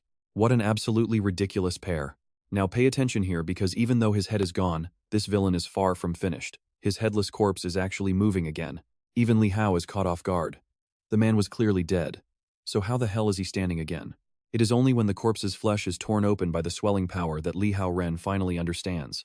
The drugs lingering in his body are still working, forcing his energy to expand out of control until it is about to explode. But at that exact moment, the system flashes a red warning. Massive energy form approaching at high speed. Stay alert. Liha Ren realizes the warning isn't just about the corpse, but there is absolutely no time left to think. A colossal summoned spirit, so massive it makes everyone's chest tighten, has already appeared right above them. One glance is enough for Lu Xuan to judge that a supreme rank evolver has arrived. A giant kun, as vast as a mountain, slowly descends over the village with two evolvers standing on its back. One is Zhao Yifei from the Evolver Association. She looks down at the mutating corpse and sneers. President Yu, even after losing your head, you still won't stay down, will you? That's what happens when you stuff yourself with drugs. You got exactly what you deserved. She gently pats the giant kun and says, "My good little fish, eat it up." The kun opens its massive maw and swallows Yu Tongsheng's corpse along with that swelling energy in one bite. You and I saw that explosion coming, but just watch how this massive beast reacts to it. It acts like nothing happened. It just lets out a casual burp and exhales a plume of black smoke. A bead of cold sweat rolls down Li Hao's temple. That corpse literally detonated inside of it. Yet the creature is completely unharmed, and this giant kun is only one of Zhao Yifei's summons. If even her summon is this terrifying, then how much of a monster is Zhao Yifei herself? Based on what she said, it seems she came for Yu Tongsheng, but if she turns around and decides to target him next, there is a real chance he won't make it out alive. Just then, Zhao Yifei shifts her gaze toward Li Hao and smiles faintly. "So, I finally get to meet you. You are even more handsome than I expected." Li Hao frowns, mind racing. How does she know my name? But Zhao Yifei only says lightly, "Not just your name. I have seen through most of your background. A special human with beastly power and a sister in high school. Am I wrong?" Li Hao turns wary. "What exactly are you trying to say to me? What do you people want?" Seeing the tension rise, Li Hongping quickly steps in. "Don't misunderstand. We do not mean you any harm. I am the one who privately looked through those memories to identify you. We came to stop the scheme, but turns out we worried for nothing. And trust me, you and I need to see what's next. Alright, you and I are about to uncover some wild family secrets." The way she spoke to Li Shui was far too familiar. Li Shui bowed her head, looking completely and utterly ashamed of herself. "I am sorry, master. She is my mother and can read memories. I never meant to let your identity slip out like this." Suddenly, it all clicked for Li Ren. No wonder Li Shui had such an insanely deep and mysterious background. So the woman running the massive Hongchang group was actually her mother. That essentially made Li Hongping basically one of his own. Once the dust settled, Li Ren summoned the Crimson Castle right then and there to rebuild the ruined succubus village and heal every single one of his wounded followers. In an instant, the deep wounds on the succubi began to close and vanish before their very eyes. He had not only saved their entire village, but provided a brand new home. Meanwhile, Zhao Yifei watched Li Shui with a very playful smirk. "I have heard succubi are legendary for tempting men to drain their power through a special bond, but Li Ren has a whole army of them worshipping him like a god. That alone is absolutely insane. This man is definitely something far beyond ordinary." Now, pay attention, this is where the conversation gets real, as Li Ren finally steps into the room to join them while they were still talking about his personal business. He looked at Zhao Yifei and asked if she really came all this way just to gossip about his private life. She laughed it off, claiming it was just curiosity before asking to speak with him in private. "I am here for real business. Is there somewhere we can talk alone without all these other ears listening in?" Li Ren led her into the grand meeting hall deep inside the massive walls of the Crimson Castle. He did not waste any time. "You know my past, and you even tracked down my sister. Since you have not used her against me, I assume you want to recruit me for my unique set of abilities." Zhao Yifei smiled, genuinely impressed by how quickly he saw through her entire plan. "You were just a normal person with zero talent before that beast attack changed everything for you. Surviving that and awakening this kind of power is what we call a very rare acquired evolution." Li Ren took a moment to think.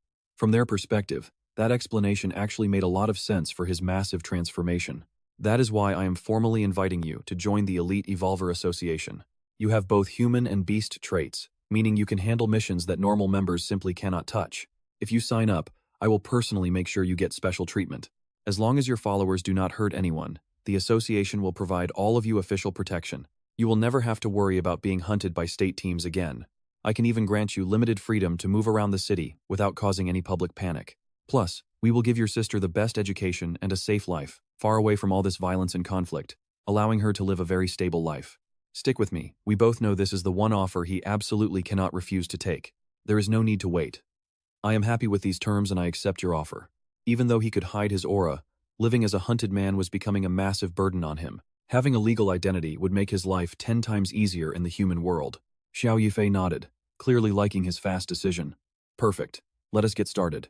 We will begin with the basics. I need a few physical samples and a full power assessment. Liha Ren frowned. What exactly do you need to take from me? Just some routine blood and saliva samples to measure your energy levels. We need to understand your beast power completely. He relaxed a little, though he still felt a bit uneasy about the whole process. First came the saliva, followed by a blood draw as she prepared her high-tech scanning tools. She led him to a scanning bay to record his energy output, watching the numbers climb higher and higher on the screen. Her eyes lit up with pure shock. Now it makes sense why those succubi follow him. His internal beast potential is even more terrifying than I first imagined. Liha Ren felt awkward under her intense gaze, and finally asked her to stop staring like that. So tell me the truth. What do you and I think of these final results? Alright, you and I are about to see if our main character can handle a very personal and supervised examination. Liha Ren looks completely speechless, but he has no choice but to go along with the process. Xiao Yifei's face flushes slightly, though she tries her best to maintain a calm, professional voice. She suggests letting his succubus followers help out, since they are naturally better at taking care of people. Following her lead, Liha Ren calls Monique inside to assist with the procedure. The moment Monique hears she is needed for her master's physical exam, her eyes light up with excitement. She vows not to let him down before carefully beginning her part in the delicate sampling process. Meanwhile, outside the hall, Li Suer waits patiently while snacking on some fruit. Still, she feels uneasy, guessing that Xiao Yifei is trying to recruit her master into the association. But here is the thing, why was Monique called inside halfway through? Trust me, this is where it starts feeling a little suspicious. Inside the hall, the only sounds now are machines running and samples being processed. Liha Ren thinks that while Monique might not look very experienced, she's being unbelievably meticulous while helping with the master's examination. Could this level of focus be another natural gift hidden within the succubus race? Meanwhile, Monique silently resolves that since she cannot fight on the battlefield yet, she must do her part perfectly right now. Watching them, even Xiao Yifei feels a bit conflicted about the suggestion she had only made so casually. Now, Liha Ren has a succubus helping him finish. Finally, the last test ends and silence returns to the room. Afterward, Xiao Yifei nods in satisfaction once the ordeal is over.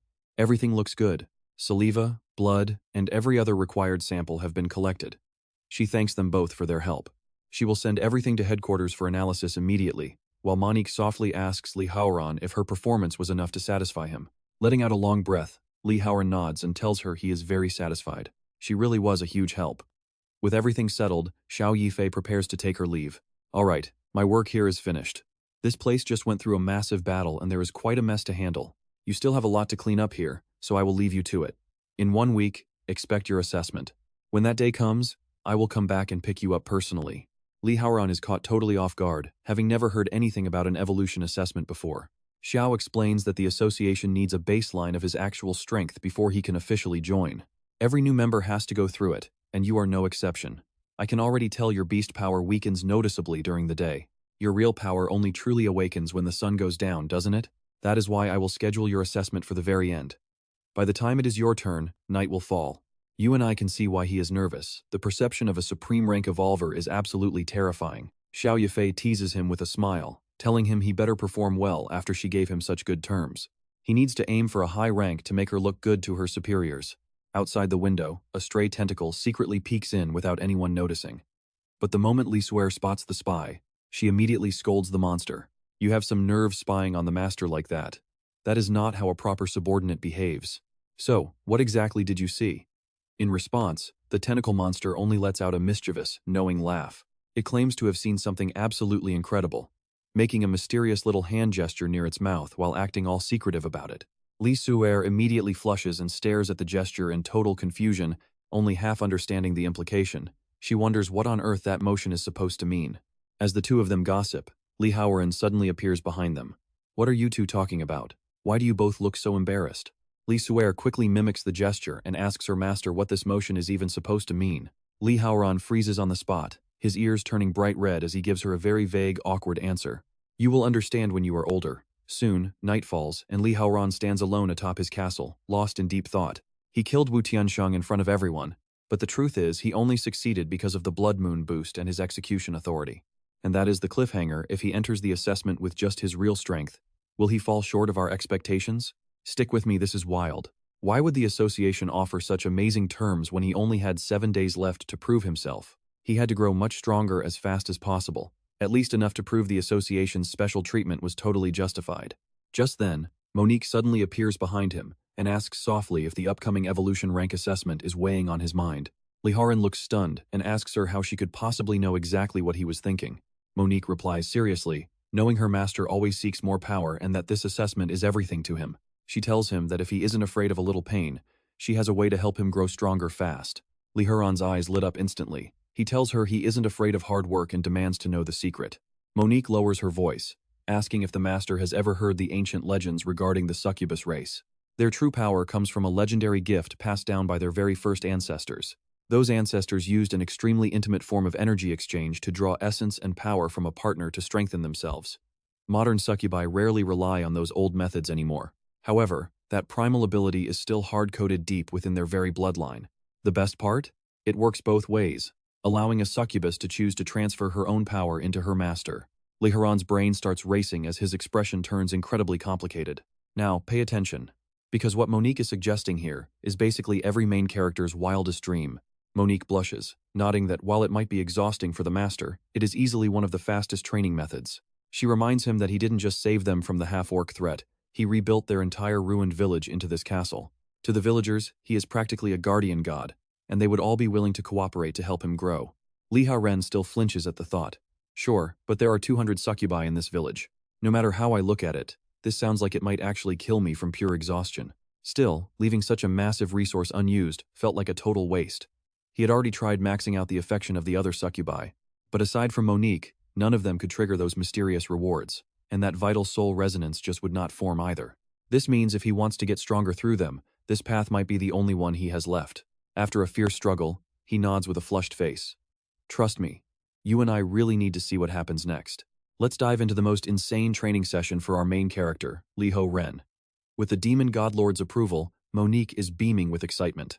Really? I'll call the others right away. Before long, a crowd of succubi from the village had gathered inside the castle walls. They surrounded Liha Ren, their eyes gleaming with pure anticipation. Master, you were the one who agreed to this, so no complaining. If this is for your growth, then we are going to give you everything we have got. Liha Ren felt the tension rising, but he gritted his teeth and stood his ground. Fine, bring it on. Let me see how incredible this gift from the succubus race really is. Watch closely, this is where powerful waves of energy begin rippling through the floating crimson castle. Nobody knew exactly how much time had passed, but eventually, the participating succubi were slumped on the floor, totally drained, yet wearing satisfied smiles. Liha Ren was completely wiped out himself. He had to admit it, Monique wasn't kidding around. They really could transfer their power into him. His strength was skyrocketing, but the toll on his stamina and focus was absolutely brutal. But the moment he finished that thought, his exhausted energy started flooding back into him. He froze, stunned, then it clicked. This Crimson Castle didn't just heal mana and health points. You and I both know this is a total cheat code.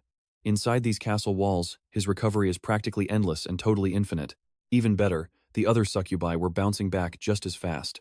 Despite that intense energy dump, their vitality was already returning to peak levels. They were floored by Liha Ren's endurance. One succubus laughed and shouted, "If Master hasn't hit his limit yet, let's keep this going. Never underestimate what our race is truly capable of doing." Liha Ren let out a snort. "I've already seen how dangerous you girls are. Fine, come at me again." Once again, massive waves of energy surged through the castle, hanging high in the night sky. Just like that, an entire week vanished in the blink of an eye. Right on schedule, Xiao Yu arrived on her Luan bird. "Liha Ren, time is up. Trust me, you and I have to see his new level of power.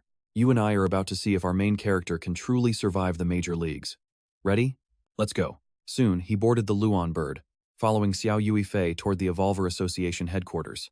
Along the way, Xiao Yuifei couldn't help but notice that the man beside her felt like a total stranger compared to last week. Liha Ren just smirked and shook his head. No way, you're probably just letting your imagination run wild. But the second he mentioned his week of intense, specialized strengthening training, her imagination started spiraling into all kinds of very messy and embarrassing directions. She quickly scolded herself internally.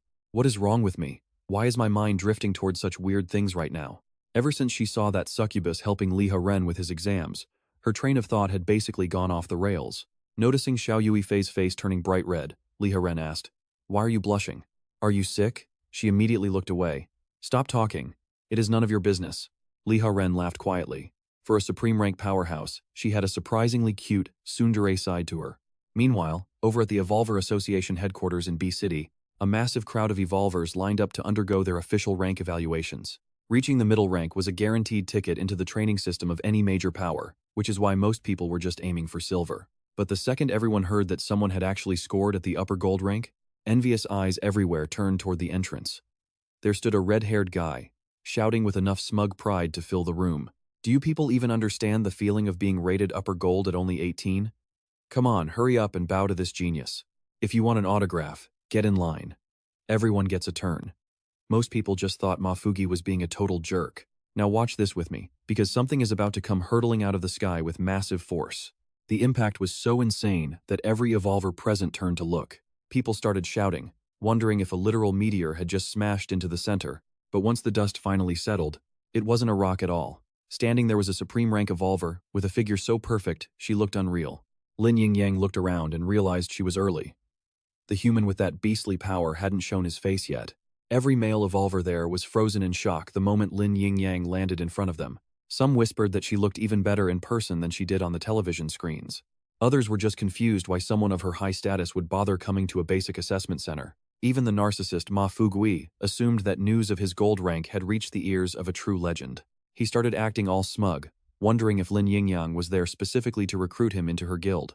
If joining her team means a mansion and luxury cars, I guess I can reluctantly say yes. You and I both know what is coming next. A cold, icy voice suddenly echoes right beside his ear. To someone like me, upper gold rank is no different from a pathetic ant. That single line made Ma Fugi collapse and start trembling. The chilling pressure in that voice told him another terrifying powerhouse had just arrived on the scene. Lin Yingyang noticed an old man nearby. You? I can't believe you actually showed up here today. Lu Jianyu, also a supreme rank Evolver, calmly replied that he was just curious. Don't you usually hate these loud public occasions? The one I was supposed to destroy is about to become my colleague. So, I had to see for myself what this guy is really made of. Before they could say another word, a strange, massive sound echoed from the sky above. Lu Jianyu lifted his head and announced that the person had arrived. Lin Yingyang admitted that, honestly, she was pretty curious as well. A human who uses beastly power. I really want to see what he looks like in person. Soon, a Luan bird appeared on the horizon, causing everyone on the ground to burst into shocked cries, wondering how a bird that massive could possibly even exist. But the experts explained in low voices that this was no ordinary creature from the wild. Xiao Yuifei had summoned her Luan. Once they landed, the entire place filled with envious gasps and whispers. Seeing two supreme rank beauties in one day was completely outrageous. And trust me, you and I are about to see that all eyes are on the man standing right beside her. Stick with me, you're about to meet a guy who's insanely arrogant. Everyone wondered what kind of background he had to have Xiao Yi personally escorting him for this test. Surrounded by suspicion and insults from every side, as hostile voices fly from every direction, Liha Ren snaps and flips the bird to the entire crowd. Meanwhile, Xiao Yi walks straight over to Lin Yingying and Lu Jianyu with a confident smile. Long time no see, little Lin and old Master Lu. Don't look so serious, Liha Ren isn't your target anymore. Say hello, kid. Liha Ren clearly did his homework. He immediately recognizes the legend, White Rainbow Piercing the Sun, Lu Jianyu, and Shockwing Battle Princess Lin Yingying. Now watch this, he's about to turn on the charm for these legends. He calls her young and beautiful, with strength so extraordinary that few in her generation could even compare. Lin Yingying is clearly loving the praise, even if she tries to act humble about it. Oh, stop. I'm not that great, flattery won't work on me. But right at that moment, Lu Jianyu slides right in front of Liha Ren and asks with a stone-cold face, "Where's my praise?" Liha Ren chokes and forces a nervous laugh. "I was just about to, sir," before he can even finish. Lu Jianyu reaches out and starts grabbing the kid's face, inspecting his bone structure while noting he's definitely human. "But as for your looks, yeah, you're still a bit uglier than I was back in the day. You're lucky the association invited you. Otherwise, You'd already be a cold corpse at the end of my blade. I'm keeping a close eye on you. If there's anything wrong with you, I'll be the first one to deal with it personally. Liha Ren keeps a polite smile on the outside, but inside, he's absolutely roasting this guy. Tch, aren't you blind? What are you even watching me with? Soon, the evolution assessment officially kicks off. When it comes to strength, smarts, and speed, plus mental endurance and stamina, Liha Ren scores perfect marks across the board. Lin Yingying hasn't seen such a well-rounded newcomer in a very long time, and she can't stop praising him. We saw this coming, right? He got full marks on every physical test. But Lu Jianyu just stays expressionless, asking if this isn't just the bare minimum for someone like him. If he couldn't do this, why would we even care? Xiao Yi is looking extremely satisfied with his results. She can't help but think that he's truly worthy of being the person she personally handpicked. Still, assessments aren't just about physical stats. Those tests only set the floor for an evolver's rank. What really determines their peak is the evaluation of their hidden growth potential. For regular evolvers, physical tests are enough. But once you hit Star Diamond tier, growth potential becomes the real deciding factor. Simply put, your final rank is a mix of your current power and your projected ceiling for the future. Liha Ren only half understands it, but he still can't help wondering how something as vague as potential can even be measured. Soon after, staff lead him into an elegantly furnished room. The evaluator inside turns out to be a young girl who looks no older than 14 or 15. She looks up and lazily asks if he's the one here for the assessment. "You're late," she says. "I'm already working overtime here." Liha Ren just shrugs it off, claiming he lives pretty far away. The girl opens her mouth with that same lazy look. "All right, let's just get this over with. Put your finger in." Liha Ren freezes, totally confused. Put it where? That phrasing is just way too weird. She impatiently repeats herself. "I said put your finger in my mouth. Was that not clear enough?" Once he confirms he didn't mishear her, his expression gets even stranger. "You've got to be kidding. You look younger than my little sister. Where did you learn to talk like that?" Her cheeks turn red as her tone gets seriously irritated. "What are you using to judge my age, chest size?"